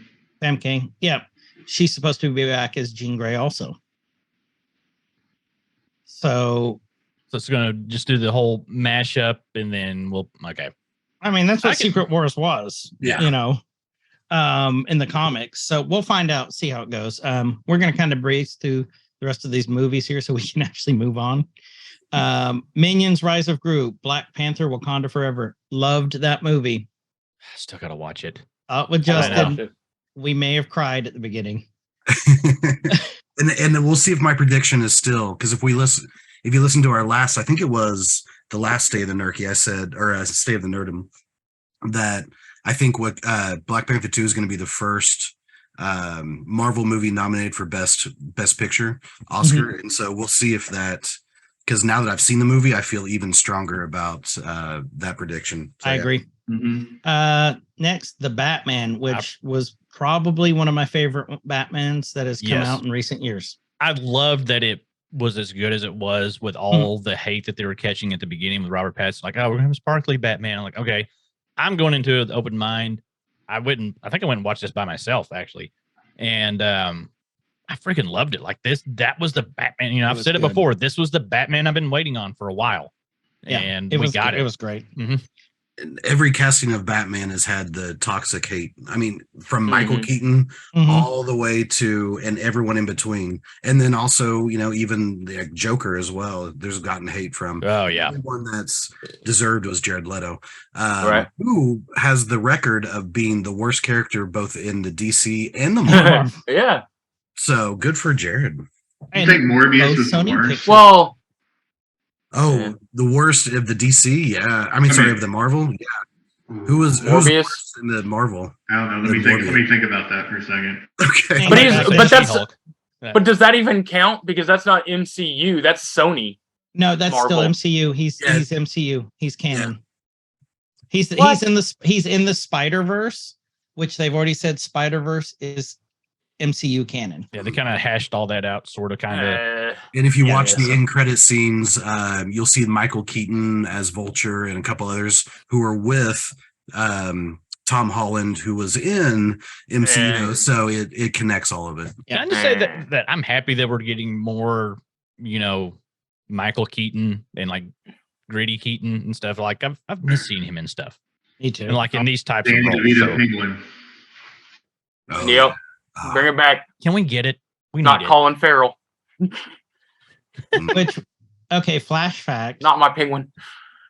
Danny DeVito's parents in the movie were a pair in another movie that were directed by Tim Burton. What was it? Willy Wonka? No, it'd have to be Beetlejuice. Scissorhands. You guys are thinking way too hard on it. Think who was his dad? I didn't think at all. Pee-wee, right? Mr. Penguin? Mr. Penguin. Oh, Big Adventure. Okay. Pee-wee's Big Adventure. There you go. Oh, How I'm going did- way back.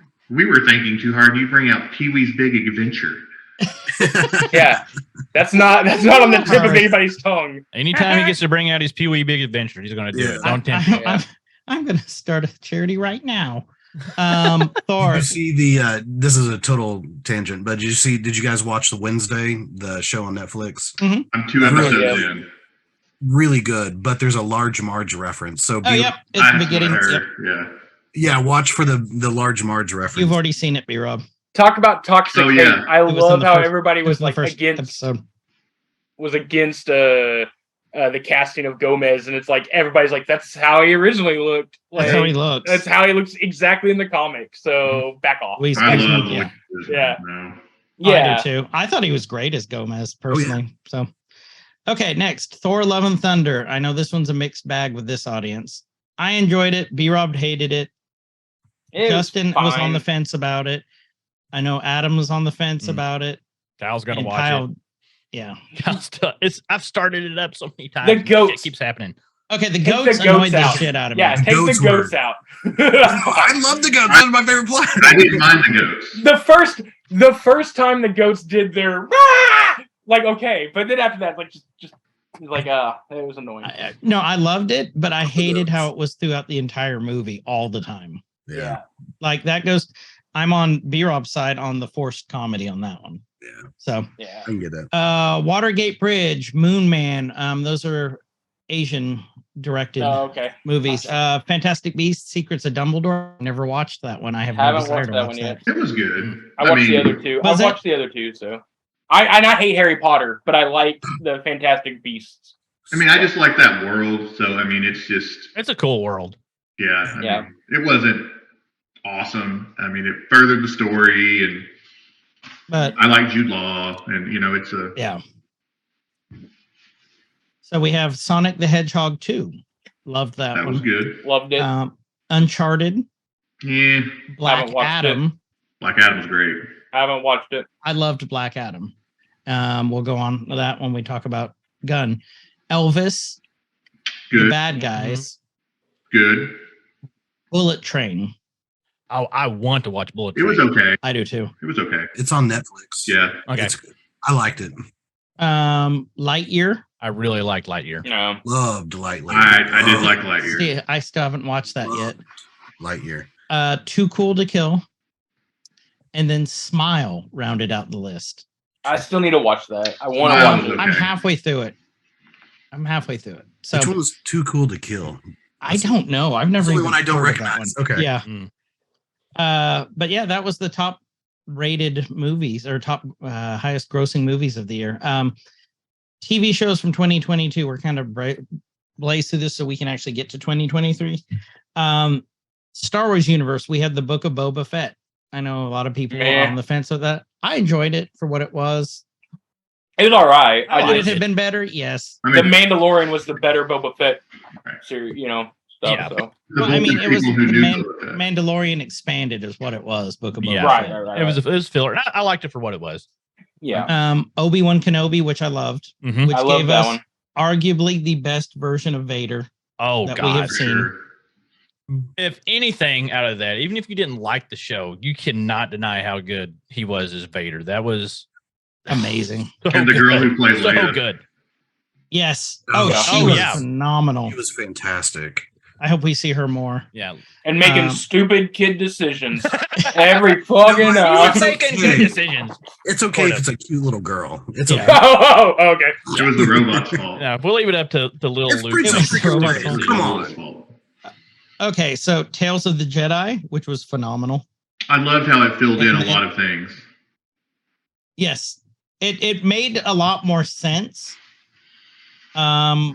especially with those backstories. Mm. So no, I agree.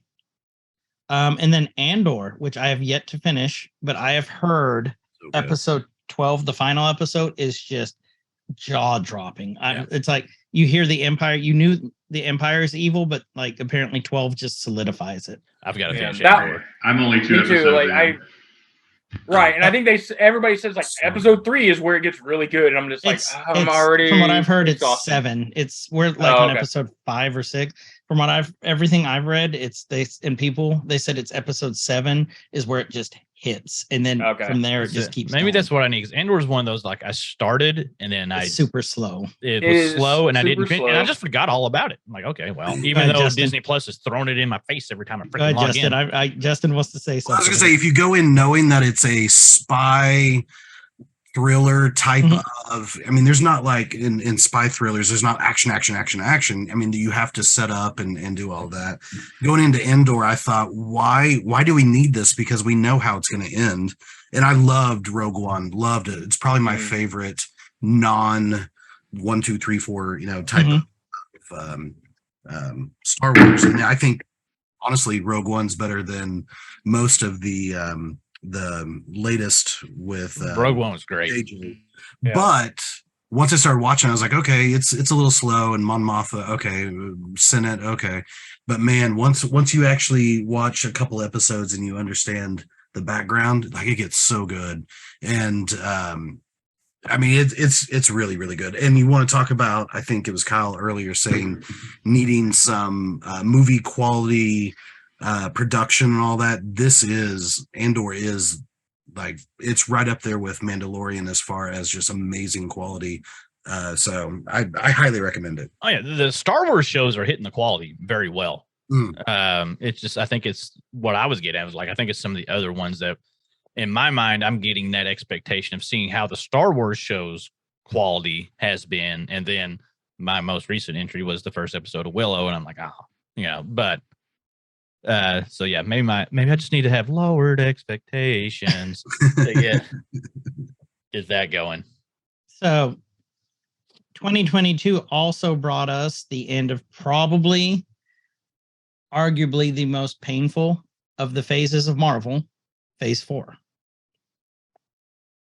When I say painful, because to me, Phase 4 just seemed like it was just kind of a mess. It's like, how much can we throw in for the multiverse? That's a good idea. Let's pull that in. Let's pull this in. I get logically why they tried to do it, but to me, it just seemed all kind of convoluted. Did I love the shows? Yes. But as a whole, I kind of see it as a mess. If it's going to be a mess and chaos, that's the time to have it because the multiverse is chaotic anyway. So then we can write it off that way. That's a good point. Multiverse in real life. So we're looking at the shows that came out in 2022. Number 1 for Marvel was Moon Knight, which I absolutely loved. I really like Moon Knight. Yeah, Moon Knight. And you guys know you can jump in anytime like you have been. 2, Miss Marvel, which was arguably probably one of my favorite shows. Loved it. I really enjoyed it, and I loved the toxic hate for it. It just proved it was because she was a little brown girl. Yeah, exactly. That's the whole reason. Like I fed off that hate. Like, yeah, this movie's great. Listen to the Emperor over there. Yeah. Yes. Is it truly because of that actor choice, or is it because the show wasn't that good? Because I'm just going to say I haven't watched Moon Knight. I haven't fully watched Miss Marvel. I haven't watched Werewolf by Night. I haven't watched. There's one more I haven't fully watched. I just wasn't excited about him. And that's interesting for you because I thought you would have been. No, I'd start them, and I never started Moon Knight, and that's me because I intend to watch it because I really think it's going to be a good show. It's just Moon Knight's a really good watch, but there's always something else that comes out, like Willow, like that I'm more excited about, or The Witcher, or there just keeps being things that I'm more excited about that the new fans are going to have the same thing too. Right. So has your daughter? Go ahead. She did not care for Kamala Khan. Really? She didn't. I don't know why. She wasn't excited. I mean, she thought she was kind of cool, but she just kept talking about either Monica or Brie Larson as what she's looking forward to in the Marvels. She's really looking forward to Monica's character. Not that. So what I loved about Miss Marvel was it, main central theme was family. It taught us about Justin, what was it called when Pakistan divided? Oh gosh. The partition. Yes, there you go. Thank you. I knew nothing about that, and it went into the history of that, which was great. Yeah. And I loved it how it was set up like a Nick and Nora's Infinite Playlist. Yeah. Kind of thing. It was just a feel-good show. It really was. And the way that they did it, it was just clever. And very well written. A lot of people to Islam that wouldn't necessarily be exposed to that, and some of the tenets of Islam as well. And I mean, I just like the diversity and how they're trying to reach out and pull in new fans by saying, "Hey, look at Kamala Khan. She's a brown young girl who's Islam or a Muslim. So if you are interested, or if that's part of any of those identifiers hit you, look, you can identify with this. It's not just all old white guys. Well, I say old, 20 to 30 old white guys running around, being all six-packy. Shirtless. Not all of us can be K-Sig with a six-pack. So I loved not only that, but then also going into the next one, She-Hulk. I think both of those had a representation that was really pretty interesting. But going to what Choaf's saying, I think they knew going into, actually, I know they knew going into both of those shows that there was going to be a lot of toxic online hate. Oh, yeah. And to the point to where in She-Hulk, they actually made the big bad online toxic male hate group, and it was like, oh, this is so beautiful and so meta. I did like that. I did like the self-awareness of that. Yeah, and like they knew it was going to happen. Yeah, they had to write it so many months, maybe even a year in advance, and film and do all of that, that they knew exactly what was going to happen with the online toxic community, to where it almost seemed prescient in the sense of, oh, are they like writing and filming this as it's going because they're addressing the twerk and they're addressing this? And no, they knew what was going to happen and made the toxic fandom the bad guy. I will give him big credit on that. That was So I thought that was a cool moment. Incredibly cool. Okay, BRob, I know you've been biting your tongue. Go. So I'm going to say this, and I'm going to say it, and it's not something that I believe in, but I'm going to just, like we talked about we were going to do a show where people say controversial things, even if they don't feel like it. So before anybody tries to hunt me down from, and send a drone to my house via online hacking or anything. From the 5 listeners, you're good. Yes. No, yeah. We're all here. From Sweden. Kinetics lives way far away. Are we seeing a change in all the inclusiveness and everybody trying to have someone that looks like them or is associated by their lifestyle? Are the studios and the writers doing this for the right reasons? Are they doing it just to create controversy? Are they doing it? I mean, what is the true reason? Because this is something I hear all the time, and it particularly with Disney animated, are the characters and their life choices and styles. Did I lose you, Chris?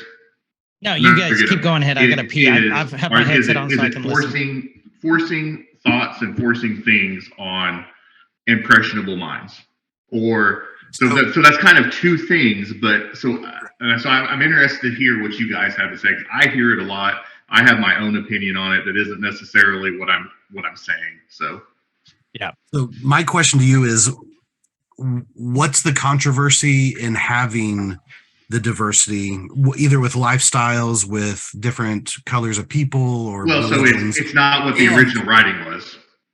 Well, the two questions are, what is the controversy to that, and who is it actually controversial to? Right. And I don't, so in the first one, it's generally, so it's not how it was wrote. Is it being changed to further the storyline? Is it being changed just to sell product? Is it being changed to help be inclusive and help promote society and help be, do all the things that we're trying to do as a society now? And at the end of the day, it doesn't matter, because it's, it is doing all the things that a lot of people want to see. But those are just comments that I hear all the time. And, and honestly, as far as who it offends or who it bothers, those are, not the right-minded people, I would guess. Yeah. And with some of it, you might have the classic fanboys, like, yeah, this wasn't the character. This is not what I want to see. This is not what I grew up on. But generally speaking, I would think it's the people that are just offended by people who don't think like them.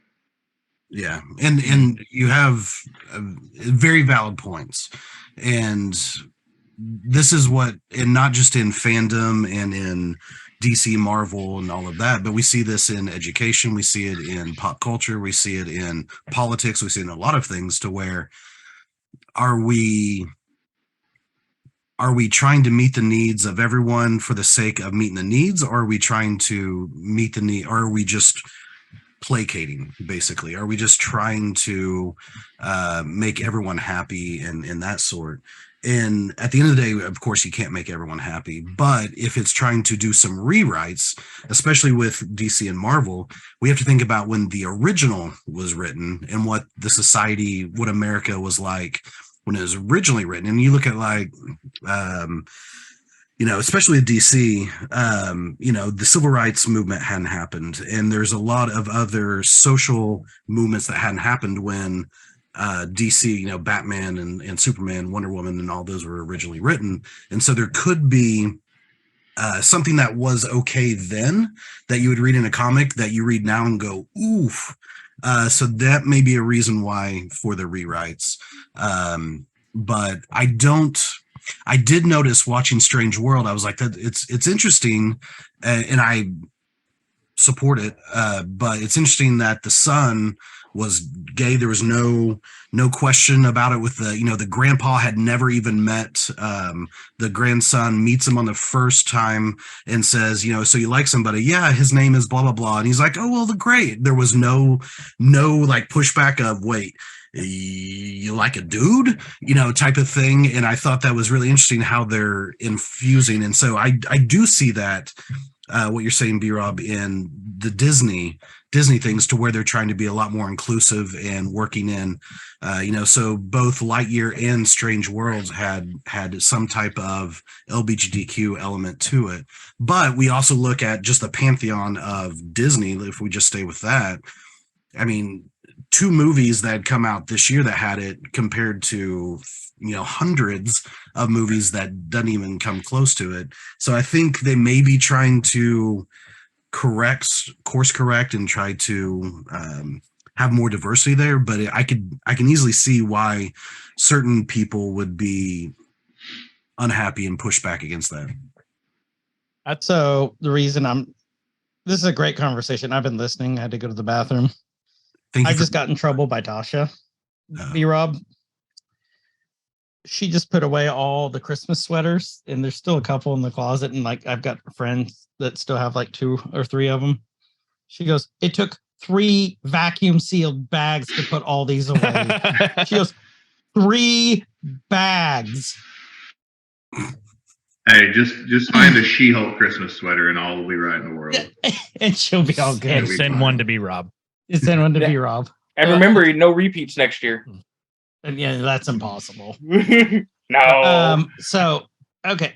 My thing real quick, I want to hit something on that. Go ahead. Inclusiveness. I think it's getting better. Okay. And when I say getting better, not necessarily mean that we're seeing more of it. I think that it's being done better because more naturally. Okay. Nothing. I mean, it pisses me off to see it just for lip service. Like, oh, cool. Look, we got a little brown girl. Look, we're being inclusive. Like, no, you're not. You just put them in there to put them in there. Don't do that, because that's just as freaking detrimental, I think. Put substance behind it. Make it work. Don't just do it so you can say that you did it and be that makes me angry, because that doesn't do anything to help anybody. And in some cases, it just makes things worse, because you're feeding into, like what we were talking about, this toxic fandom for the people that are being toxic for the wrong reasons. Yeah. Now, I can see, like, if you're being a purist and like, hey, this is how the story was, or this is who it was, and that's the only reason that you're not against it, because you don't want that person in there. You just you want to see what you grew up with or whatever. Fine. But when studios are doing it just to do it so they can check the box, because you can tell when they're just checking the box. And to me, that's terrible. Don't do that. Do it the right way. Make that character have substance, and make them a character, not a spectacle. Mm-hmm. I'll put it that way. So, or a stereotype, a stereotype, yeah. Well, and it has been so natural now, and that my kids didn't even notice it, like in Lightyear or in Strange World. I mean, it's just natural, and that's great. I mean, it is a normalized thing, and that's what we want. So, in my mind. So again, that I say that because that's comments that I've heard from other people, and I try and set them straight a little bit. But again, everybody's entitled to their own opinion. So anyway. Next on the list, Morbius. We already discussed that. Yep, got that. Check. I will. Okay, so I thought about it. So, go ahead. As far as someone who was given their own movie a title character, yes, he's the worst. Yeah. As far as Marvel characters total, Mickey Rourke as Whiplash is the worst. Okay, yeah, that is up. But to your point, Mickey Rourke didn't get his own damn movie. So yeah, yes, I would agree. Kyle, I'm looking. Do you see this anywhere? What weird universe we're in where these two are agreeing so much? I thought we were getting out of the multiverse, and here we are. I thought it was. No, chaos. Variants. Prune them. Exactly what a personoid would say. Next, probably. It's a new one has made it into my holiday rotation. Guardians Christmas special. Rain, rain, rain, rain, rain. I liked it a lot. I did too. I love that. So the old 97s were great. In That that. was awesome. So good. I went into it very cautiously because holiday specials can be super cheesy. Yep. Or they can be really good. And The Star Wars holidays.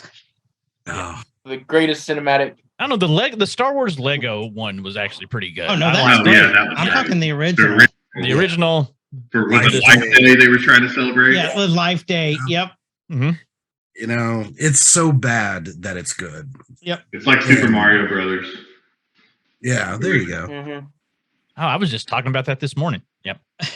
So Super But Mario yes, Brothers. Guardians of the Next- Galaxy Holiday Special is was great. amazing. The soundtrack's amazing.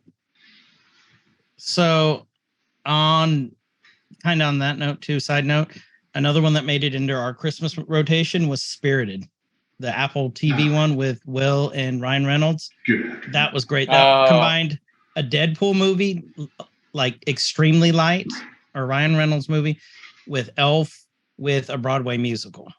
That's the way that I put it. But I loved it. Yeah, it was great. Werewolf by Night, probably it showed that Disney can go into the horror genre. And it was probably one of the coolest things that I've seen this last year by them. Mhm. All black and white, except for certain parts. And it was so well written. Oh, it was so good. And they pulled in all those campy characters that I loved from the comics. So it's really good. BRob, take some time for that one. You'll love that. Yeah, one. I mean, I love it. I like the old campy horror stuff anyway, like going way back. Mhm. And so I really enjoyed it. The only looking back on it now after the newness has wore off of it a little bit, I feel like they kind of pulled the punches a little bit with the level of violence and things that they could have done. I understand why to keep certain ratings, but that's probably slowly going out the window because we got Marvel Zombies coming up. We'll talk about that soon, Which is awesome. But I do, and you can disagree with me if you want. I feel like they did pull the punches a little bit on the violence and stuff with what they could have done. Oh yeah, but the way that they did it, it was so well done. It worked. But yeah, I'm curious to see what that they were dipping their toe in it with that. Yeah, getting ready for this other stuff to come out with, like, Deadpool and Marvel Zombies and the more violence. Just the tip of the horror universe. Yeah, the tip. Just the tip. Yeah. Yeah, flirting with that R rating, because they did say Deadpool 3 was going to still be R. So They said yesterday, Friday, they came out and I guess there was a leak saying that Deadpool is going to be the most violent and bloody out of all of them. Yes, well, it that's needs good to be. It's the way it's supposed to be. Like going back to talking about material, like it's original material. It's like, okay, it should have been a lot worse than it was, but it's acceptable. It's like, okay. And that Deadpool's going, and that's one of the things too. Like, it's known now that Deadpool is not going to be for the kids. And so, and you're stupid if you think it's gonna be. And don't take your kids. And have they confirmed if he's big, huge Marvel Zombies? Is that animated? It's animated. Right now it's animated. Zombies. Yeah, right now it's animated. Oh, okay, never mind then. Animated / CG. Yeah. Like What If? Like What If? Okay, style. Okay. So then okay. Which Deadpool I'm would super probably pumped about zombies. Yeah, next Deadpool up, might be in it, but not Ryan Reynolds. Gotcha. Willow by Disney. I was super excited about this one. The more we got into it, like, we're still not caught up all the way. The more we got into it, the less excited I got about it. But it's still good for what it is. It's just it wasn't what I was hyping it up to be so far. Yeah, so, and that's the nostalgia thing. I think it's like, okay, it's gone so long. We want it, we want it, and then it comes out and it's like, blah. Is it great? No. Is it good? Yeah. Yes. It reminds me of. It's a good watch. I know this is also controversial. It reminds me of like Indiana Jones 4. I'm not saying the whole movie is good. You shut your horse mouth. I'm not. No, I'm not saying bad. It is not that bad. What, Crystal Skull is not that bad? No, Willow is not as bad as Crystal Skull. Oh, okay. No, what I'm saying is, like, people hated on Indiana Jones, and like the refrigerator scene. Everybody bashes that, but no one has a damn problem with him falling out of a plane using a raft to slide down a mountain. Because it was a different time, Choaf. You know, No, but that is it. It's And like short, saying nobody can even Hey. and consider. Oh,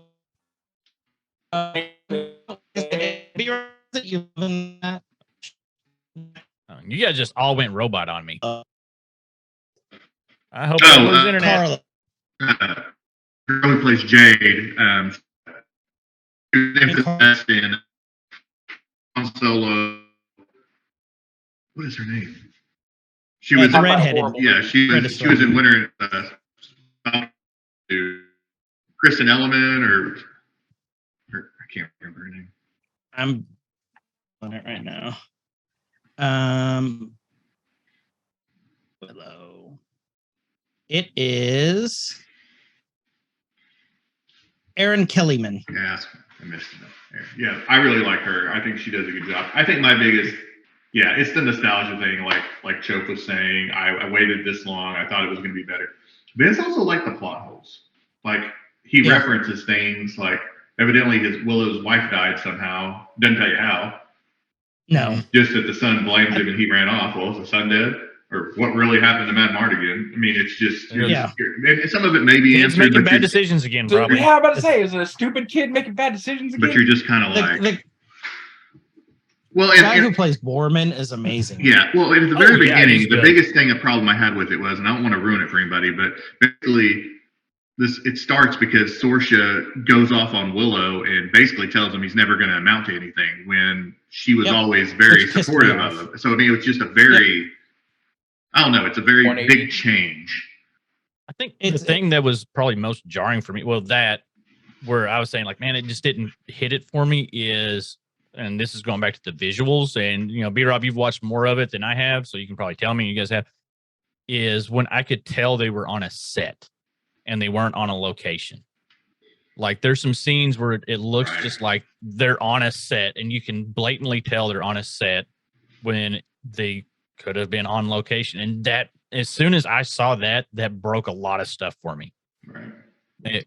Because it didn't feel as immersive. It's true. As soon as the troll started talking, that's what ruined it for me. So. But can we agree that it's amazing that Flash Thompson is a prince? And Willow. Good in this. He's great. Really good at grading in this. So yeah, Willow, and I know Justin has no desire to watch it. That's okay. That's fine. I am disappointed because this was a thing coming out of D23 I was most excited about. And we talked about it pretty heavy for a little bit. I'm glad there's only one season. Let's talk about DCU in 2022. We had Black Adam. I loved Black Adam. And we'll get into this when we talk about Gunn. I am disappointed The Rock's not going to get a chance to go forward. And the guy who played Hawkman, because I love him. That was amazing. He was so great. Good. Pierce was great as Dr. Fate too. I thought they all did good. He was so good that Tinker is not really a DC guy other than Batman. He wants Ed to learn everything he can about Fate. Now, so we've gone back and watched. Fate's awesome. I picked out some of the Young Justice episodes that kind of shows Zatara becoming him, and then we went back and watched some of the Justice League Unlimited, and we've just gone back and watched a lot of things just so he could see more of Fate. Yeah, I mean, I forgot about Smallville. Since you're only 3 miles from me now, if you want to, I have all 3 omnibuses of the Justice Society. Okay. They're that thick a piece. So if you want to borrow those, holler at me. I'll dig them out. I loved it. And we got to see Isis, the lady. Okay, what I'm disappointed, we're never going to get to see her turn into Isis. That's a big disappointment. I thought The Rock did a good job. Was it the best movie I've seen? No. Did it feel extremely forced on some parts? Yes. Was it fun and it brought the JSA to life for me on the big screen? Absolutely. and Black Adam. I loved it. I really did. I thought it was a great movie all around. I just hate that they did all that work, and now it's for supposedly, and again, this is all shit you read, but The Rock did all this work to try and get Henry Cavill and do all this stuff to piece together, and then it's just all for naught. Yep. And if you remember too, I think that happened. Gunn and the other guy got named heads like literally like 2 weeks after the movie came out. Yep. Yeah. So but it all seems to become a pissing contest too. It's like, well, I want my name on all this, or I want to put my name. So it's like, do away with all that. Same thing, like Bob Iger's redoing to Disney. Like we'll discuss later. yeah, so it's coming like, up. Yeah. Are we segueing already? No, not yet. Okay. Next I tried, Casey. Arguably one of the best TV shows I thought of 2022 was Peacemaker. Yes. Just the intro dance scene. Oh my God. Was the song. We need to recreate that. Yeah, well, I was telling Kyle we need to do. I'm gonna be the bird. Chris gets to be judo master. Judo master, yeah. I'd like to see someone try and lift me up on my fat ass up on their shoulders. Casey, you're up. But no, it's Peacemaker was so great, and I am so thrilled that there's going to be a season 2 this year. Yeah. Loved Peacemaker. The Batman we've discussed. Titans. Okay, the next 2, Titans and Doom Patrol. We got 2 seasons in the same year out of these. I'm only like 3 episodes in on Titans season 4. With Brother Blood and the what's the church? Justin? Oh, Church of Blood. Hive, not the Hive. Come back to me. Okay. So far it seems like it's a lot better than, because the end of season 3 to me was kind of put together really quick. They didn't do Red Hood justice. Doom Patrol, I just started season 4, but that's one of my favorite shows too. Brendan Fraser as Robot Man is great. Jane, which I was disappointed when I don't know if you guys saw the Encanto live at the Hollywood Bowl, which was fantastic. If you haven't, didn't know Jane thing. Yeah, who didn't? I was just pissed. I was telling Tasha, I go, what the hell? She goes, I'm so disappointed. I go, I'm so disappointed. She goes, why? I go, she's not going, come on, you stupid twat, get over here. She's not yelling at people, cussing at them. She goes, this is Encanto. She could be yelling at the house. Yeah. Be yelling at Casa. So, but yeah, we got those. Now let's let Justin shine here. Justin, talk about your fantasy football league. Oh, okay. So it's BRob shaking his head. It's ours. It's our fantasy football league. But yeah, we had a great season. It was a weird season. One of the weirder NFL seasons as far as like scoring and all of that.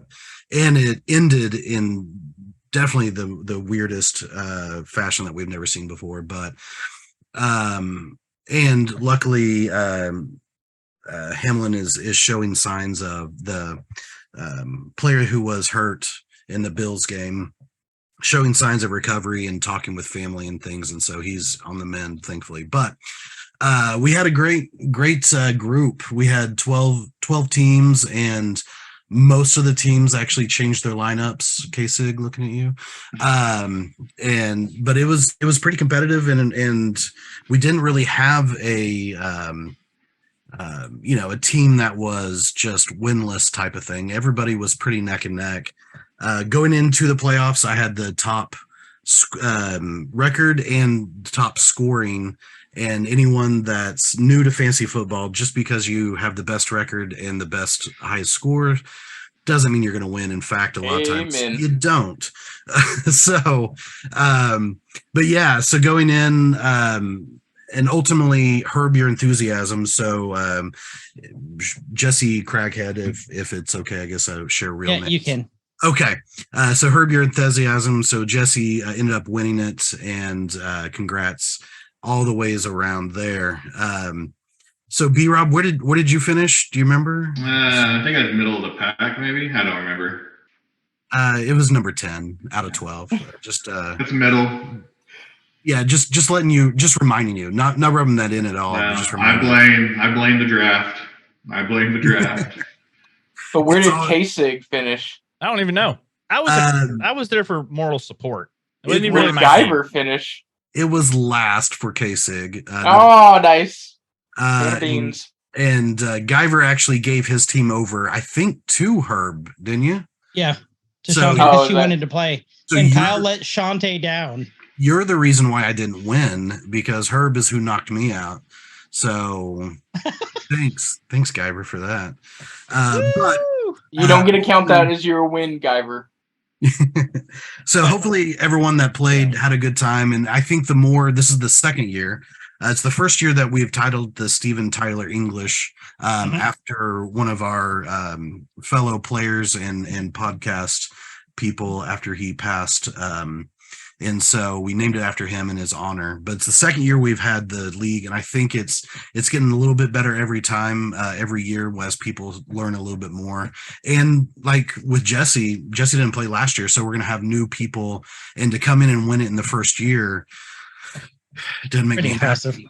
Doesn't make Yeah. me Out of happy. the league. I need to I need to figure out a prize for him too. So yeah, it's a good.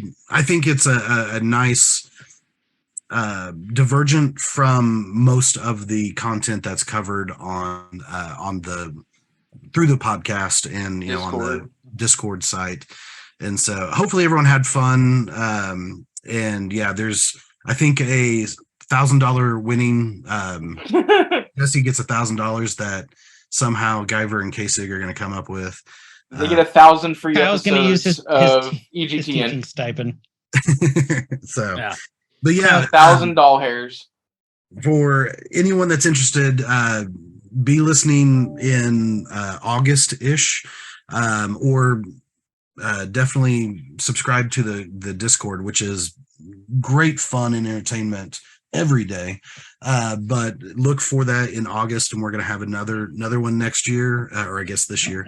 And it should be really good. And I'm just hoping that that BRob, does better than his beloved Broncos, because What are you talking about? I did. your actual overall record definitely was where you finished, was about where they were too, though. So, Well, I'm supporting Malcolm Rodriguez today. I have my Detroit Lions Malcolm Rodriguez shirt on. They need to get a win today. Rodrigo. So from Tahlequah, America. Fun fact, we were supposed to do State of the Nerd in person like we have the past 2 times. But we couldn't because Kyle and I both got sick. I got super sick this week. I still have no energy. But we were supposed to be in person.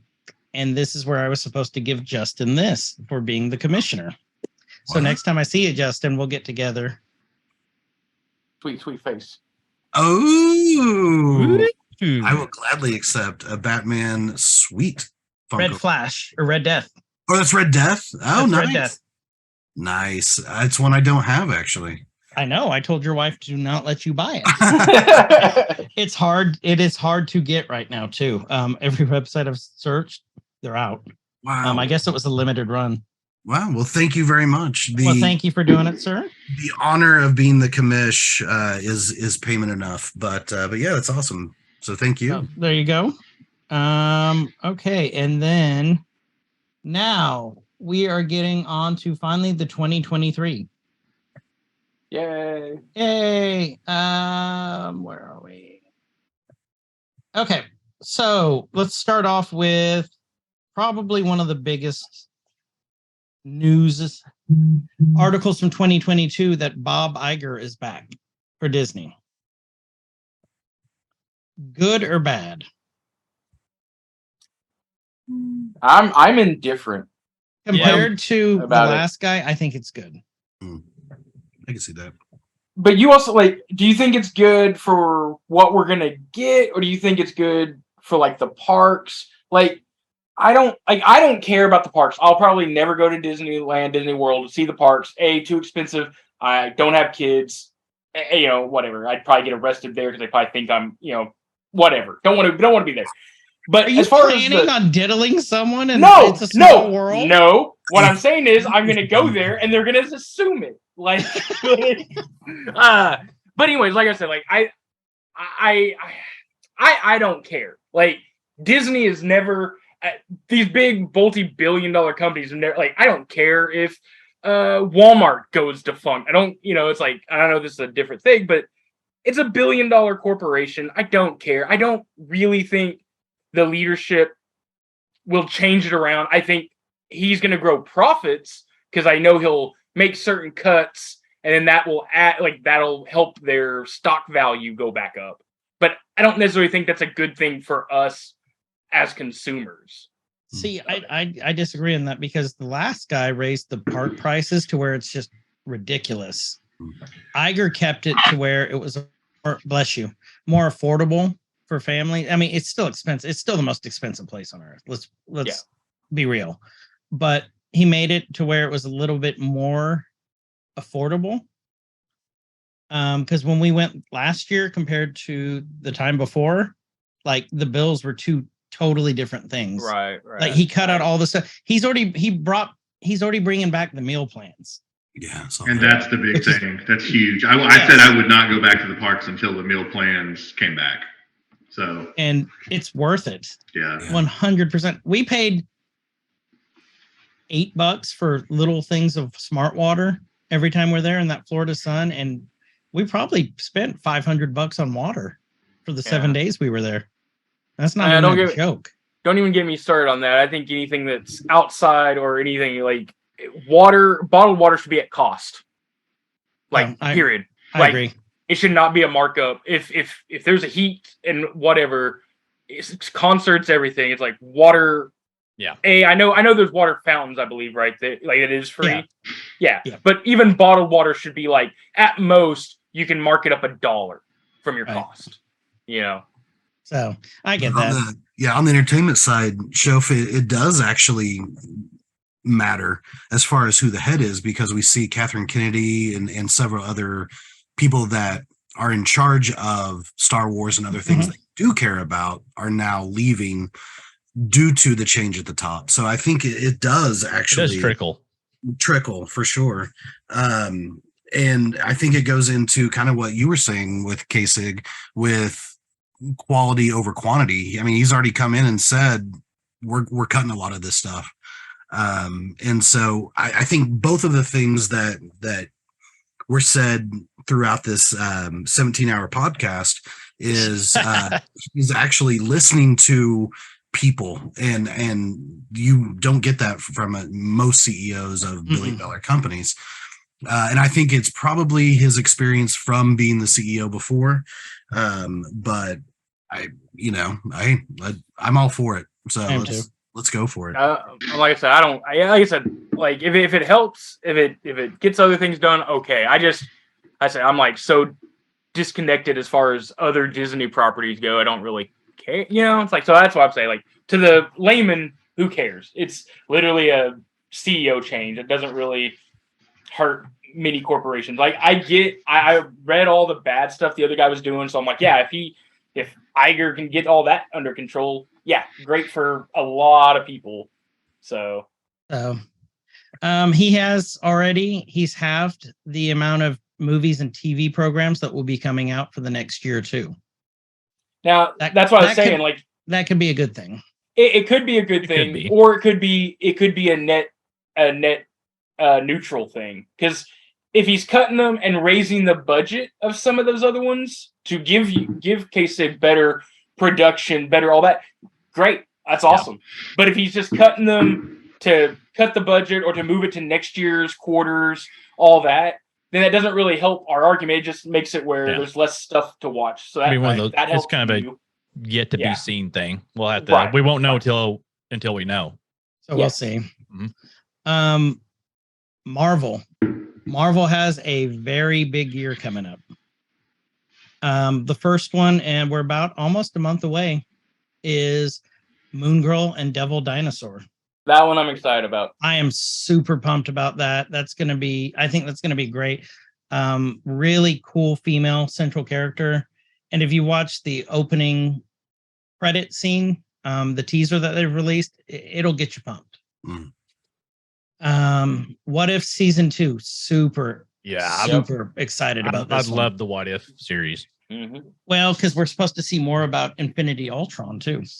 Yeah. So I just wish that they Secret- had asked more of the original stars to do, because I mean, I read that they didn't even ask Zoe Saldana. really, Because they just, I don't know if they just assumed she was too busy with Avatar or whatever, but she said that she was never asked. I wish they would get more of the original voices. I think it goes to how much they're willing to, like, they know probably what those people's voice acting per hour is going to cost them is a big issue with some of that. Well, but there's some big names. I mean, they have some big names that are doing it. Yeah. Yeah. Or do you think it could have been part of that? You know, she did come out and say, playing Gamora, she's done. She's glad to be done with it after Guardians 3, much like Dave Bautista, because it was a silly role for her. And she couldn't grow in it, and she can't do what she wants. So I think that I'm was wondering if kind of I don't know. I think that was said after they did all the casting and everything, unless they had that conversation privately. But I think the interview came out well after the fact. Yeah, no, it was well after the fact, but I'm wondering if this was being said before the fact too. Yeah, like if she made snide comments behind doors, or maybe they like brought it up and she laughed it off, and so they just took that as don't bother going back to her. Secret Invasion in spring.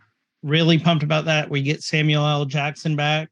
We get Robin Sparkles is back. Emilia Clarke. Yay, going to the mall. Yep.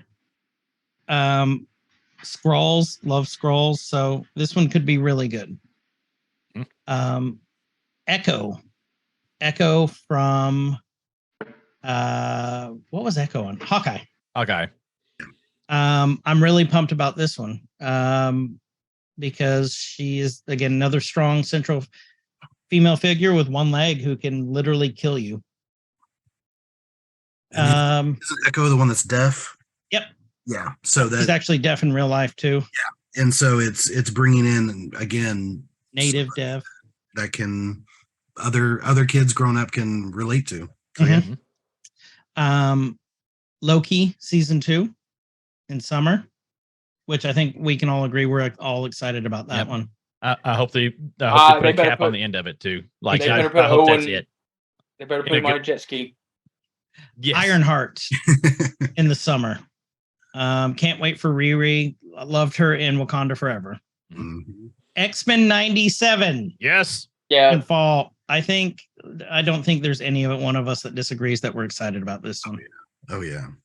And then nostalgia.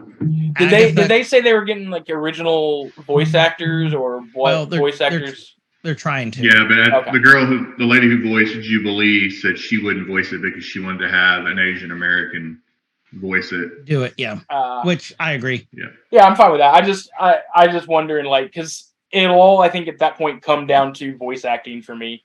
Yeah. It's like if it's not even different, but if it's just so bad that I don't, that's will be the breakdown. So far, most of them have signed on from what I've read. Okay.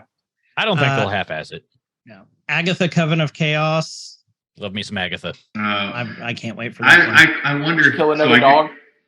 With Aubrey Plaza being added to it, I guess her character I guess the character from the FX show, isn't even going to be part. Yeah, Legion isn't even going to be part of that universe. Ever. Well, and I've been wondering if they were planning on pulling any of Legion in. That's what I had wondered because I love Aubrey Plaza. I think she is. I do too. She can do no wrong. Movies: Ant-Man and the Wasp, about a month away. Quantumania.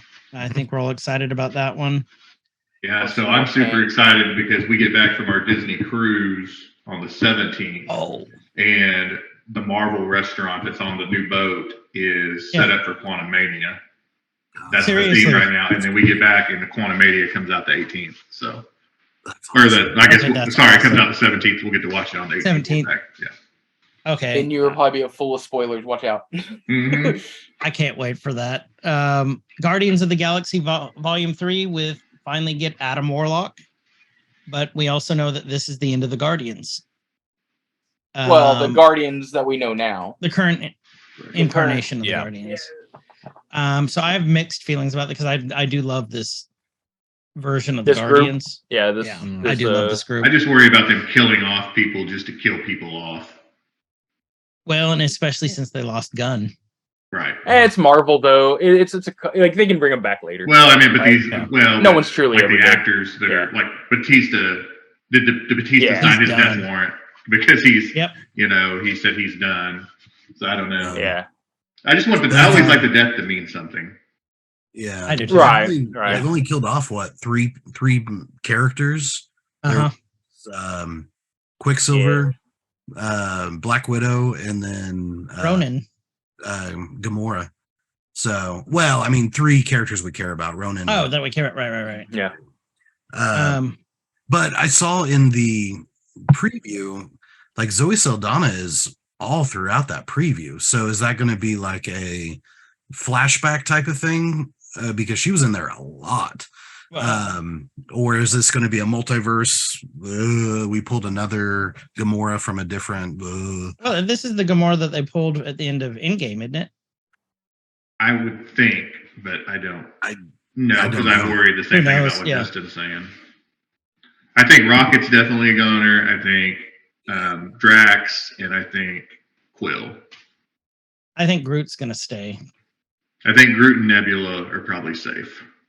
Yeah. So, Hmm. and they I better hope keep Adam Warlock Kraglin is because I want to see more. And Adam. Kraglin, because I love Sean Gunn. But they Yes, may kill that's him true. off because his last name's Gunn. I don't know. That's true. Spider-Man Across the Spider-Verse supposed to have been out in October, but I think we're all excited about that one. The preview was amazing, especially when we got to see Spider-Woman, Yes. Spider-Man 2099. Is that Oscar Spider- Isaac? Yep, Oscar Okay. Isaac. The Marvels. I think every one of us is ready for that one too. Mhm. That was July 28th, 2023. This next one, I don't know how I feel about this one. Kraven the Hunter on October 6th. Is Kraven's that, a great character. Mm-hmm. I just don't Yes. think. I think much like Morbius, I don't think Morbius should have got his own movie. I don't think Craven's No. deserving. I think he shows up in a snippet or end credit scene a couple times, and then you have the Sinister Six rather than a whole freaking movie about Craven. Right. And I love. Well- right. And how do you do that? Because if they're having him play him, he died as quick. Mhm. So that's weird to me. I agree. I don't know how they're going to pull this off. And, You can say and the same he's, thing about Chris Evans, though, because he went from Johnny Storm to Captain America. That's true. so we're trying to wrap this up a little bit because we're getting closer because BRob's got a hard stop here in 20 minutes. So I want to get to these parts that I want BRob's input on exactly, like this next one. DC, James Gunn and Peter Safran. What does this mean and how do we feel about this as the new heads of the DCU?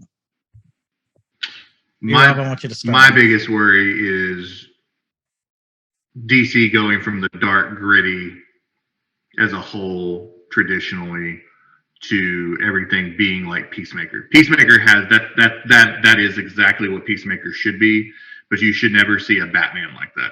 You should never see a Superman like that, a Wonder Woman, Plastic Man, sure, but they're just you know what you guys know Blue what I Beetle. mean. Yeah. Yeah. Booster Gold, but I think that's my only. He's a genius. I think he brings a lot to the table. I think it was a huge middle finger to Disney for him to go over there. But it may be some good, healthy competition. I just hope it doesn't end up like, and I don't think it ever will, but I keep getting this comparison like WWE and WCW in my head. Where I want it to be an even playing field. I don't want it to be like a WWE and AEW now, where stars are just jumping back and forth, but the quality over here is so much better. So I don't know. And I think Justin? you can look at Suicide Squad as the template, because that's really the only movie that James Gunn's done in the DC, and I think that's going to be the style or the Template. the template of, because it had some James Gunn quality to it, like qualities of goofiness, but it wasn't Peacemaker. And so it's I think James Gunn is smart enough to know when to be goofy like Peacemaker and when to have just a solid movie. And if you look at Suicide Squad compared to the first Suicide Squad, the David Ayers, I mean, not just the Rotten Tomatoes and all that, but just the story, everything is so much better. And so I think your fears are going to be, you're going to be happy about how it moves forward. Because also it's not just saying James Gunn. So it's not just one guy ruling with an iron fist saying this is the way it has to go, but we have two that are hopefully going to be working in tandem to go through, and they'll hopefully complement each other on that. But I'm actually more excited about DC stuff than I have been in a very long time, because even when Jeff Johns was in charge of everything, I thought, okay, this is going to correct the ship. Oof, it did not. And so now we have somebody that has movie experience, we have somebody that has writing experience, we have someone that has directing experience. So Kevin Feige, we all agree, is the man. But even Kevin Feige had never directed or written successfully, the Guardians of the Galaxy type of movies, Suicide Squad, or even if you go to some of James Gunn's earlier stuff. And so I think that is also going to give a huge leg up to DC, because now you have a studio head that knows how to talk to and knows the lingo and knows how to work with and actually make good movies. So I think the quality is going to just shoot way up on a lot of the DC stuff. So I'm really, really excited about where it's going. Adam? Don't care about DC. Kyle? I'm kind of with Justin there. I'm really curious to see, as long as like I said, we keep the dark and gritty. We don't go too goofy. There's always some leniency, a little bit of leeway. Like a little bit here and there's fine, when appropriate. But I go and I watch DC movies because I want that feel. And like we said earlier, with the Batman, I like that feel. That's the feel I like. And so I hope that they can build off of that and keep that going and tie everything together. And somehow we get, post-apocalyptic Batman. I keep forgetting what he's actually called. I just want that. That's all I want. If he can make that happen, regardless of what else happens, I'll be happy. So you'll hopefully get a Batman Who Laughs at some point, because that's about the darkest you can get. Or the Batman Who Laughs? Yeah. Specifically? Yeah. Mm-hmm. I'm wondering if he's going to pull in like metal or anything like that, because I wouldn't put it against him. Yeah. Do a really good spin, like really new modern-ish spin on like the Killing Joke would be really cool. Yeah, so we can kind of, we can get a good Joker and then be done, or something. They've already done some shakeups, like Henry Cavill's out, Rock's out, Peacemaker's in. Fans were worried about. What's that? Is Gal Gadot out? Did they say? That's the one I haven't seen anything. Nothing has been officially confirmed, because I really do enjoy her as Wonder Woman. Mm-hmm. She's easy on the eyes, and I think she plays the part really good. Mm-hmm. Bet they're trying to lowball her. Like in money wise. I don't know. In real life, I'd try to lowball her too. Yeah, me too. Hey-o. Hey-o. Zachary, is it Levi? Levi. People were worried about him. He sent out this mystery tweet that said, "Ooh, I really wouldn't go believing everything you see on the internet. I'm Gucci, Ash. We all Gucci." I think that means that, because he did meet with them, I think that they have plans for his Shazam. So that could be really cool. Jason Momoa is confirmed as Aquaman. They're moving forward with him. There is a Blue Beetle movie coming out. The big thing was, can the Flash movie tie the DCU together? We talked about that. We have Peacemaker season 2, Aquaman 2, Shazam 2 that's out in, is it February? Not sure. They February keep or moving March. it back. They keep moving it back. Yeah. I think that's gonna be We good. have a Gotham Knights HBO Max show coming out. Is it based on the video game? No. Well, Okay. based on the based off the graphic comic. novel, Yeah. which Yeah. the video game was kind of based on, but it's different because it's not necessarily just the 4. So Right. So we'll see what happens with that. I've got mixed feelings on that one. Shazam and then- 2's in March, by the way. In March. Okay, Yeah. good. Thank you. And then they have a 10-year plan. So I'm interested to see the direction they're going to take it. With Gunn at the helm, though, honestly, I'm not that worried. I'm not either. Let's talk about Star Wars real quick, because I know BRob's got to cut out here. And then we've only got a couple more things to talk about. But Star Wars, we got Bad Batch season 2, which has started. The first 2 episodes were great. Mandalorian season 3 has been confirmed for March 1st. And then the new Star Wars movie by our favorite Kiwi. Unconfirmed the date, but it is confirmed for 2023.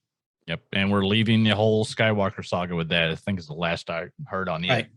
Yeah. So finally we get to explore. Well, I mean, we've been exploring other stuff, but Yeah. we get something Just on the not big full screen, movie on form. the big Yeah. screen outside of Yep. We have Star Wars Visions season 2, which I'm there for. Young Jedi Adventures. Has anyone seen the preview for this? No. Look it up if you get a chance. It's a new animated series specifically aimed at young children and their families. It follows the adventures of a new class of aspiring Jedi younglings during the High Republic era. This will be the first Disney Plus Star Wars venture set during the High Republic era, previously unexplored Star Wars era that has so far found great success in the world of publishing, which the High Republic era is great in the books. It's set to premiere in spring 2023, though no official data set. If you guys haven't, go look at the pictures. You can tell it's aimed at younger kids. I think it's going to be great. Ahsoka is set for 2023. I'm so there for that one. Skeleton Crew, and then the Acolyte with a question mark because they haven't confirmed it, but it's hinted at being dropped at that. That's the one I'm probably most excited about after Ahsoka. Have they said anything? Because I haven't found anything what they said the Acolyte might be about yet. Is it about Bane? Is it about Sidious? Do we know? I don't think it's about either that I've seen anyway. I know that Amanda Steinberg, or Rue she was Rue in the Hunger Games. Oh, and yeah. then Daphne Keene, who was X-23 in Logan, and then she's awesome in His Dark Materials. They're both in it. But I'm excited about the cast, and I had read something about the premise of it, but now I can't remember exactly what it was. But it did not specifically talk about either of the Sith, or the Bane or Sidious. Oh, it was. Yeah. So we don't know. Is Jude Law supposed to be in Skeleton Crew or the Acolyte? I read something. I thought it was Skeleton Crew. I think it's Skeleton Crew, yeah. Yeah. But that one, even I tried reading up on that. Like everyone's just like, we have no clue. We have no. They're clue. keeping it hush. Yeah, really keeping hush, it super which I dig. Me too. So BRob, do you need to cut out? I do. I've got to go meet Okay. Well, some people. Thanks for being Brandon, here. thank you for joining us for this. We appreciate you being here. Yeah, I We only got a apologize couple more things. for the No, technical you're good. You're difficulties good, man. and me bailing out, but You're especially good. since You're good. I'd like to get at least one more thing me and Justin agree on. So I know. I'm looking Well- forward to 2023. That can be the thing that we can both look up forward to. right. Well- Looking forward to 2023 and agreeing with you on everything. So, well, thank you, Brandon. We'll finish up here. All right, guys. Thank you. All right, Thanks, buddy. later, dude. Hey, bye. Okay, so now we'll go back. Evil Dead Rise. I am Yeah. there. Yep.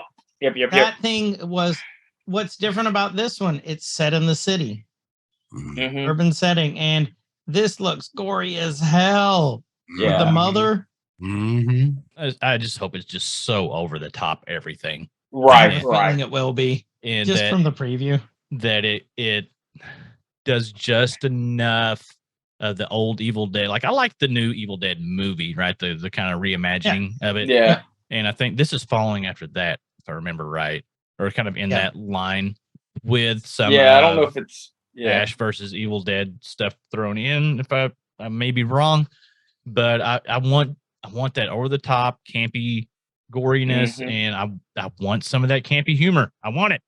I want some shitty one-liners. Yes, I want Hail to the king, baby. Yeah, like the only thing I didn't like about it was the Necronomicon is different. Oh. Like if they would have kept the same Necronomicon through it all, like great. Like this one it's a bigger book, but the face is gone. Like like the old. It could come back though. Well, but I mean, they have a Necronomicon. I don't think they'll bring. Like, I don't think. Well, there's the whole. People were saying like, well, there's 3 Necronomicons in Army of Darkness. I'm like, yeah, well, 2 of them are fake, so whatever. But that's the only thing that I will nitpick about it. Everything else, I'm for. Like, Bruce Campbell said he was a producer on it, so he's added his flair. I know people are like, this sucks that he's not going to be in it, and I'm like, well, he wasn't in the last one, so come on. And is going Sam off Raimi it. involved? What's that? Is Sam Raimi involved in it? He had input. Okay. Yeah. Because I was looking for like even a producer credit or something, and I wasn't seeing him, and I was like, From what I was reading, nervous. it's not one of his. He's like consulted. Oh, I think they had a lot of the original. There's a lot of consulting from a lot of the original group. Yeah, they wanted to keep the feel of Evil Dead, which I'm all about. They did the research. They still like license out the name kind of thing, so it's like they're still based on character, got that kind of thing. But also, I didn't put this on there. I forgot because it'll go right after this. Bruce Campbell's been saying that there's Ash vs. Evil Dead 4. What? Yeah, and it could be an animated series, is what they're saying. Oh, I do remember seeing that. Yeah. Oh, I'm there. Yeah, because he's too old to do it, but it's like an animated, it'd be his voice. It'd be campier. If they could do hilarious. If they could do it in the style of Archer, right? You think of that? That would be awesome. That would be the best way to do that. I think they change it like on seasons or halfway through. Oh, it's like in the style of like Bob's Burgers one. Every episode would be a different. And then Tina comes through and goes, "I want to see your dead butt." She does love zombies. Yeah. So, yeah. Oh, look at that butt on that zombie. Come here, Jimmy Jr. So if we could get that, and we get who voices Archer and Bob? I forgot his name. Benjamin J. John or John H. Benjamin. That's let's get him in on there. It's Listen the to Arby's guy. Yeah, let's get them all in. Let's just do it. Get him in there. Yeah, I'm here for it. Next we got H. John Benjamin. I had it backwards. Sorry. There we go. 60th anniversary of Doctor Who is this year. This is you guys. I'm not a Who. I remember it was the 50th, 10 years ago. That's how math works. Russell T Davies is back. He's the guy who's responsible for bringing back Who after it got canceled. I'm excited about this. We have David Tennant back currently as the current Doctor, and Donna Noble is going to be back also for this episode. Yeah, I didn't like Donna. My least favorite.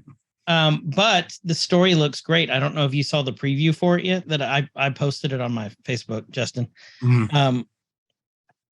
Neil Patrick Harris is playing some unknown villain. Okay, maybe I'll start. And I'm hoping it's Dr. Horrible. That would be awesome. But he's singing in it, so we know it's going to be good. And then that's November. It's from what I heard, it's a 3-parter. But then we also have the appearance of the first gay Black Doctor after that, who we see in the preview. So I'm excited. Love Doctor Who. Very well written. They're also, in honor of the 60th, they're going back and colorizing all these classic Doctor Who's, like their best ones, and colorizing it, and they're going to re-release them. So my Tom Baker episodes will be colorized? Some of them, yeah. There'll be Baker, there'll be Sylvester McCoy, John Pertwee, all those guys. Do you know if these are going to go on like HBO Max or Disney Plus. Oh, wow. Oh, That's wild because dang. the right now all the episodes are on HBO Plus or HBO Max. And Max, when that contract expires, because Disney Plus bought the rights to all of Who. Man. They bought the exclusive streaming rights for Who. Disney's making some smart nerd moves. Yeah, they are. Mhm. So, which means, you know, it'll eventually be on Hulu too and everything else. But Yeah. but yes, as of from last, everything I've been reading is pointing to Disney Plus because they bought the rights. Cool. Cool.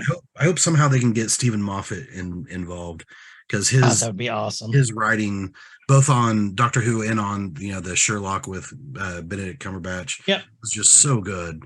And so I'm hoping they can work him in somewhere as well because Davies and Moffat working together would just be like dream team. Next well, level. And you saw that Moffat is begging Martin Freeman and Benedict to like free up your schedules. Yeah. Please come sleep on my couch. So next, Kyle, go ahead and talk about this one. Okay, so we got coming. I believe it's originally it was middle spring-ish, but possibly getting pushed back to some other production. We have Attack on Titan, the final season, part 3. So I'm about a quarter of the way through part 2 now. This is like one of my all-time favorite shows, and I'm really curious to see where it goes. But I started watching it dubbed, and what really got me watching this show way back when is because our friend Brad was a voice on there as Daz, and that got me started watching it. And there's just so much time in between the seasons, and I can hear the screaming from some people right now is that I didn't start watching this sub, so I'm going to finish watching it dubbed. Because that's how I started. The voices are all, that's what I'm used to now. So I'll have to actually wait a little bit longer to catch the dub version, and I'll be behind and all that. But supposedly this is supposed to finally wrap it all up, because they're pretty close to, I think, I can't remember how many issues of the mango's left, but I think they're supposed to wrap up part 3 with like 8 episodes was the last thing I read on that a couple weeks ago. And it will happen next year. So if you've never watched that show, it's great. It's just a constant you think you know what's happening and you have no idea what's happening, and then you don't know what's happening and you're right. And if you've never started, I think if you kind of get into it a little bit, then you get sucked into it. Plus that the final season part 2 that I started watching, the freaking theme song. I rarely add theme songs to any playlists I have, and that one immediately went on one of my playlists to listen to on the regular. It was my jaw dropped, and you were happy. I was so happy. Yeah. So I'm excited for that. That's one of my favorite shows. Justin, actually, I think you would like it. It's got so much intrigue in it. Oh, I love Attack on Titan. It was my entry into anime. Okay, good. Okay, there we go. Yeah. My kiddo got me into it, and he was like, "Hey, you should check this out. I think you'd like it." And I was like, "Yeah, anime." And then he was like, "Just watch it." I watched it. And I was like, "Okay, I get it. I'm in." So yeah. Mm-hmm. So I will tell you one I'm going to add to this is came out yesterday. What pisses me off about this season, I was bitching about this to Kyle, is I've been waiting for the winter 2023 anime catalog to come out. Every fucking one has basically come out on Saturday, like Friday or Saturday. There was 12 that came out yesterday. Of the ones that I wanted to watch, one of them being Trigun Stampede, Johnny Young Bosch back as Vash the Stampede, one of the arguably best animes of all time. Great story, animations. It was ahead of its time. They're basically redoing it, retelling the story for a modern audience with CG animation, and everything I've been reading says it was great. So I'm really excited about this one. There's a lot going out in comics. We're not going to go through all that. Unless, Justin, do you have any big storylines that you know of?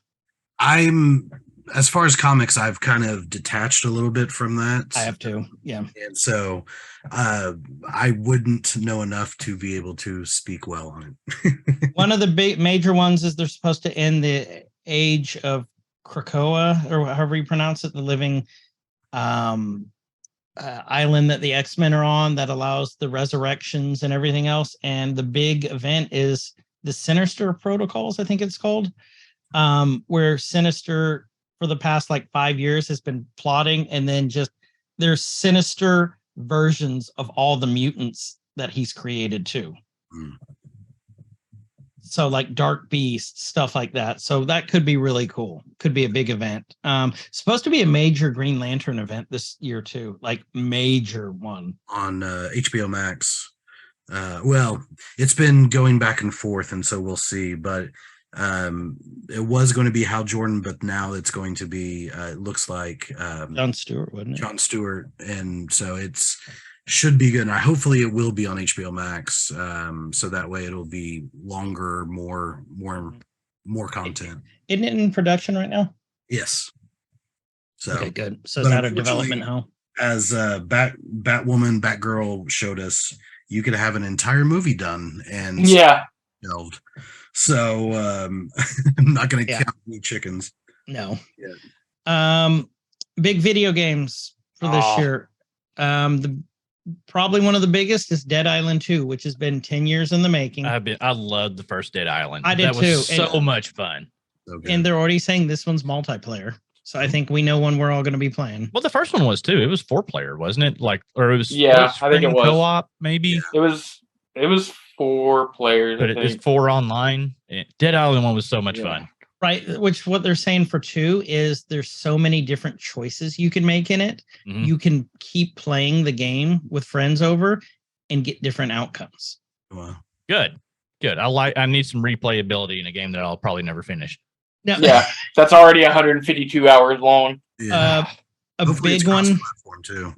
Yes, a big one that's coming out at the end of this month is Dead Space remake. Oh yeah, okay. I'm excited about that. Remaking the original? Yes. Okay, good, because the one on Game Pass does not work worth a shit on PC. So I've tried to play it so many times. This is going to be on Game Pass for computer and Xbox. Good. Have you tried to play the Game Pass one on PC? Yes, you just end up spinning in a circle. Yeah. Yep. So go look at the trailer for the new one. They've done a side by side. It's night and day. Like it's going to be great.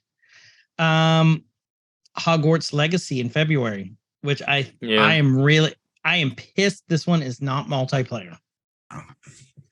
But I've already got it pre-ordered. I'm ready. I'm ready for it. Horizon Call of the Mountain, that looks good. Another Horizon game. Is that the VR one, or is that the multiplayer? The MMO.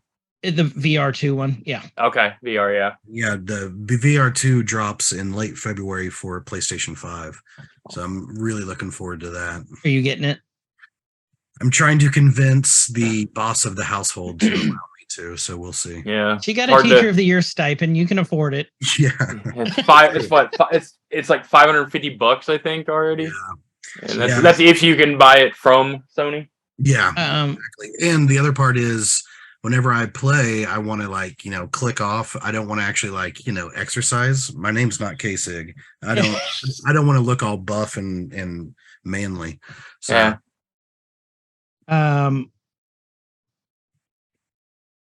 What else we got here? This next one, Kerbal Space Program 2. I know a lot of people are excited about that one. I never played it because it includes a lot of math and physics, and I'm not down with that. Kerbal's hard. Kerbal is hard. I've heard, but this one, if you go look at the preview, it's an early access on February 24th. It actually looks really cool. I'll never play it, but it looks cool. Yeah, if there's a multiplayer in there, we'll play it. Yeah, that's true. The Last of Us Part 1. Oh, go ahead. Go back to Octopath Traveler 2. That one, that one has me excited because it's also coming out on the PS5. Like, is it really? Yeah, it's PS5 and Switch, I think, first even. But yet, Octopath Traveler 1 is PlayStation's the only way you can't play it because it's on Game Pass and Switch, but I can't play it on my PlayStation. I'm like, what the hell? I blame Kyle. I blame Nintendo. I blame Nintendo. Destiny 2 Lightfall, for those of you who still play Destiny. People still And play that's still Destiny? going to be that's going to be another. It's going to be free, right? Because Yeah. that's their whole business model going forward. Wulong Fallen Dynasty in March. I've been reading good things about that one. Last of Us Part 1. That one is going to be amazing. So is that the Wait. remaster of the first one for PC, or is this a prequel? I don't know. Like, I've heard it's going to be. Oh, 3 is it saying parts. for? Oh, is this? This is just. I think this is just the PlayStation 1 for PC now. I think that's Ported all that over is. and mastered. That Yeah, game, yeah, Oh, like they did so with good. Ragnarok. yeah. Well, God of War. They haven't done Ragnarok yet. Oh yeah, it's have a they? remake. It's a complete remake for PC. Yeah. Well, they relaunched it for. They remade it for the PlayStation 5, and that's what you're getting the port of that one. Yeah. Is what it is. Yeah. So okay.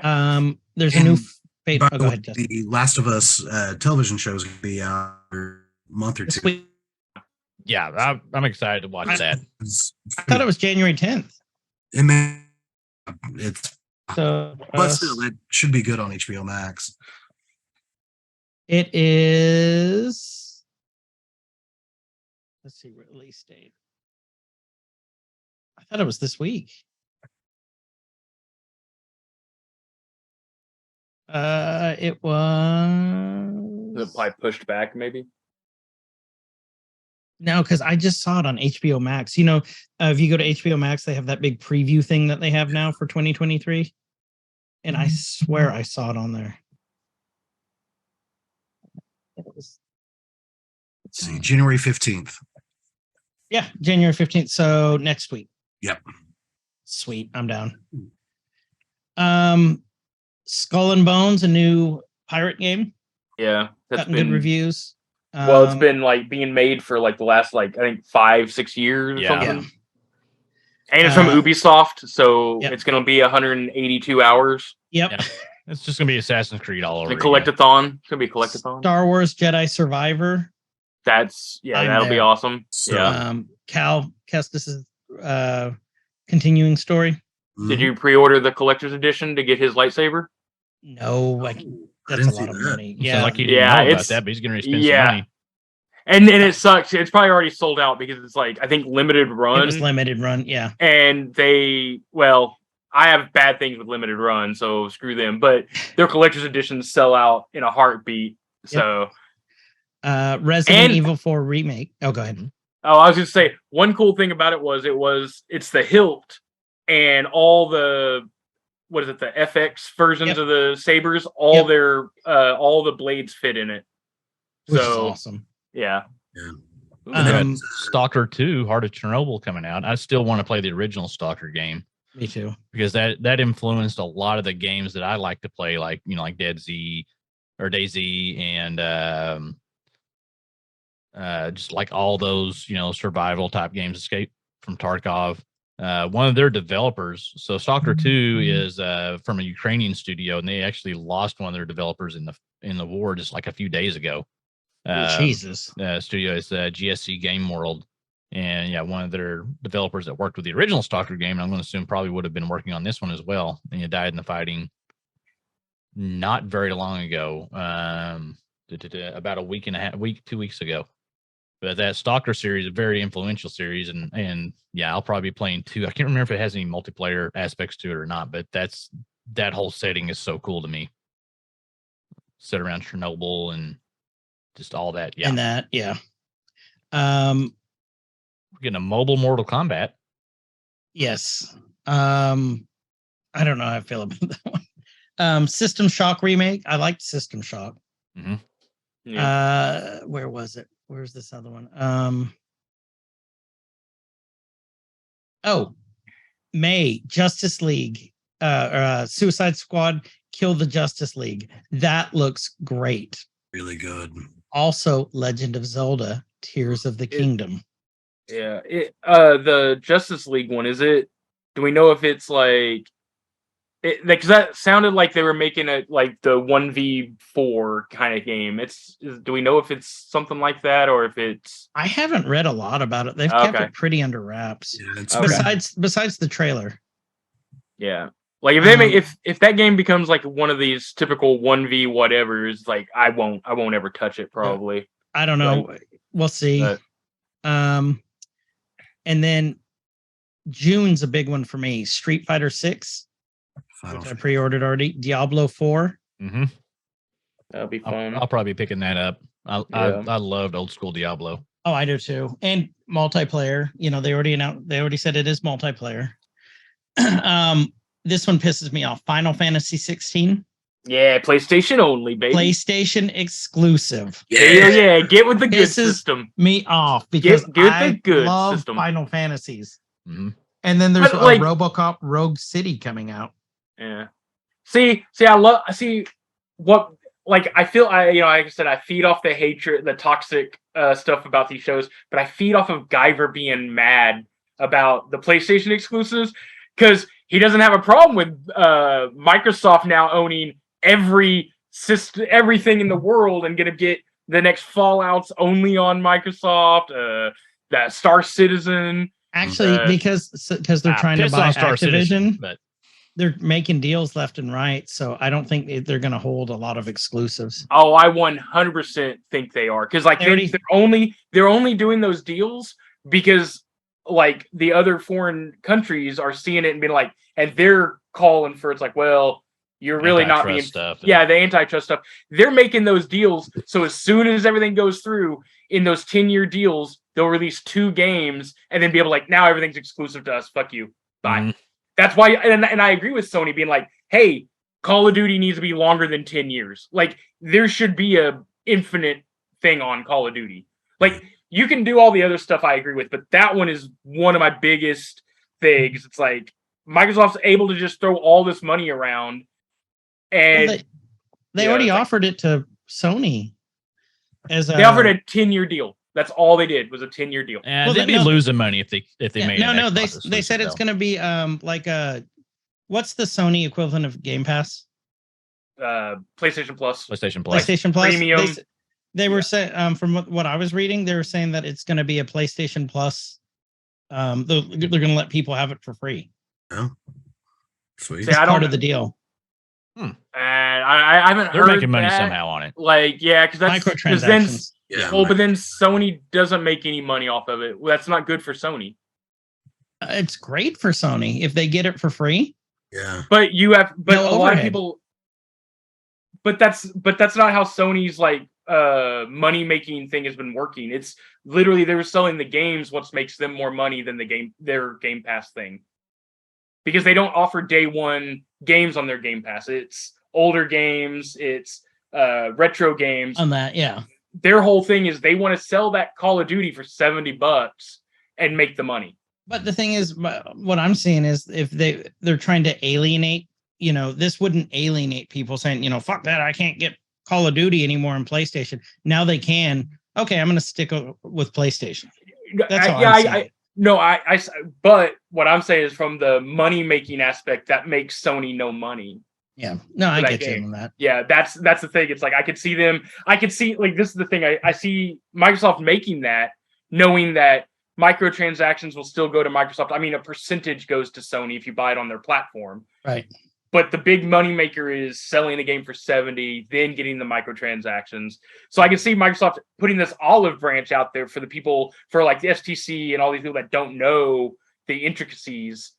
And then they're because like they're already going to Sony, be like, well, they are offering you a 10-year deal. It's like, yeah, that's 10 games probably because Call of Duty is like every year anymore. They're going to a 2-year cycle now, I think. Okay, Slowly, so yeah. 5. So you're talking about 5 games, but then as soon as that's done, they would cancel that deal. They'd be like, "It's done."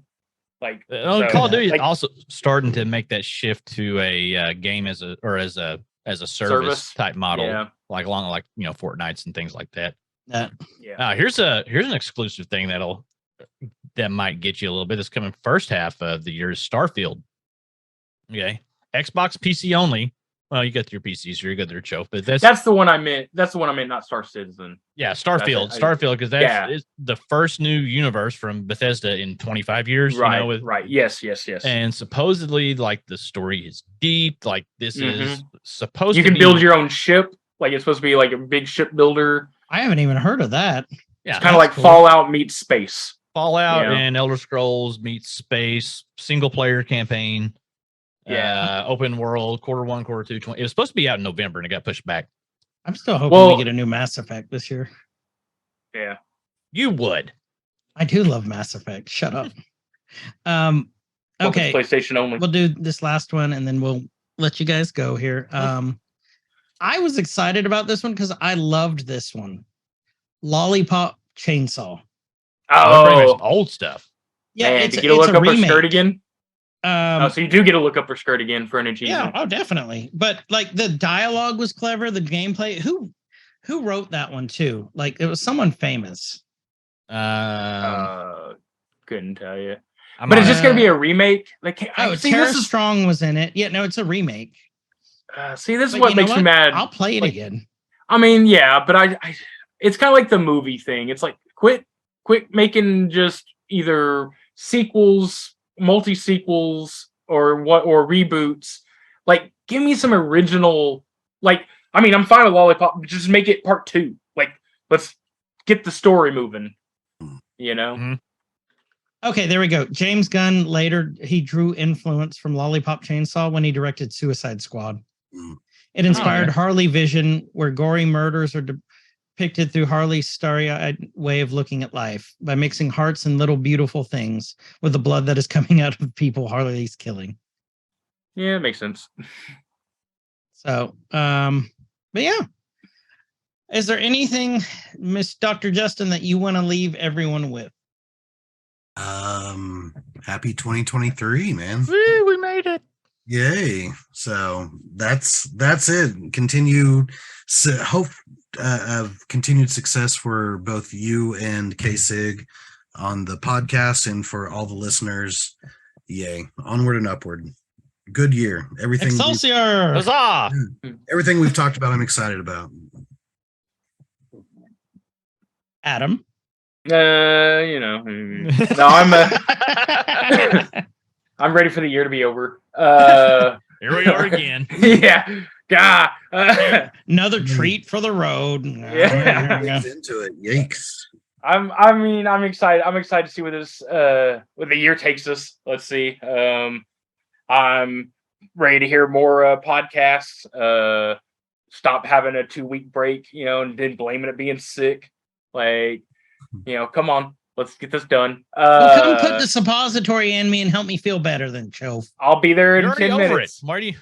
Yeah. Now I see what I took my last day of the Z-Pack today, so yeah. And Or I is- mean, It sounds like Choaf is volunteering that when you get sick, he'll just make the podcast. He'll just run it. who you mean Yeah. Suppositof? Yeah. Mhm. Yeah.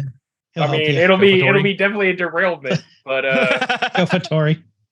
but yeah, and the playing on the weekends. I'm hoping that we get back into that full force. I know holidays wrecked a little bit of that. You guys trading off who's sick, whatever.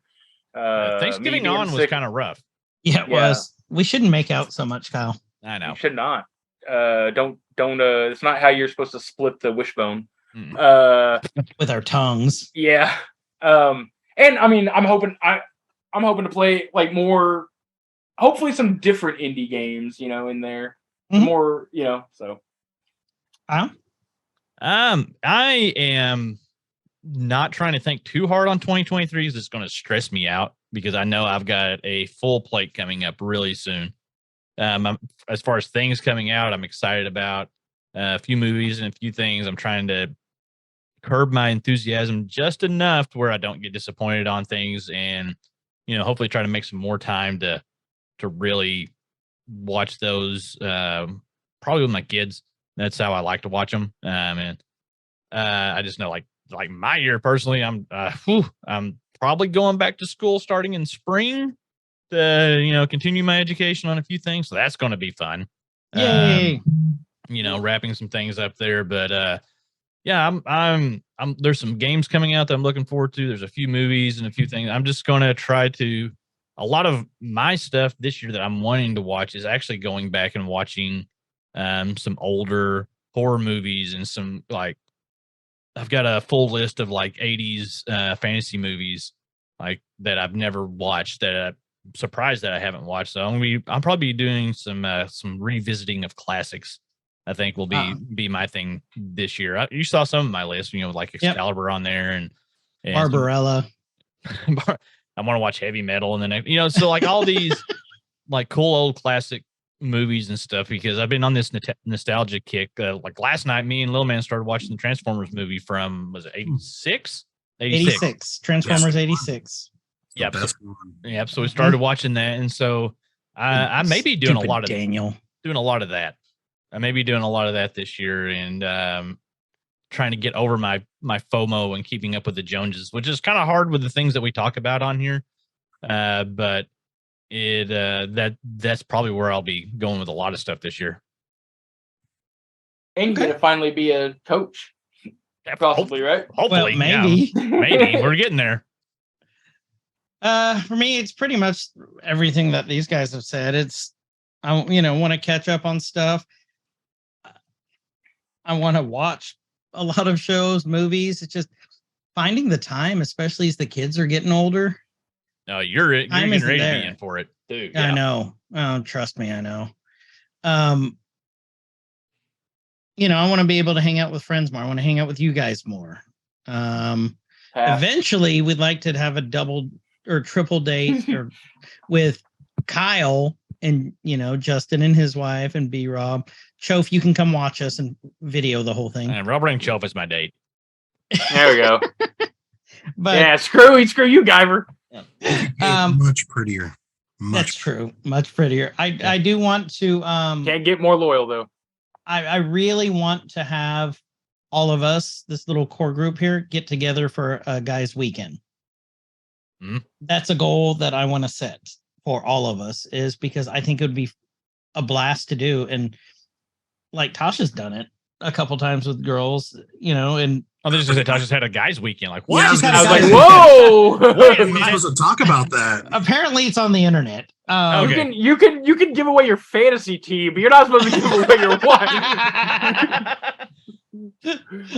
One guy called himself Black Mamba. But I don't know. Kobe Bryant money?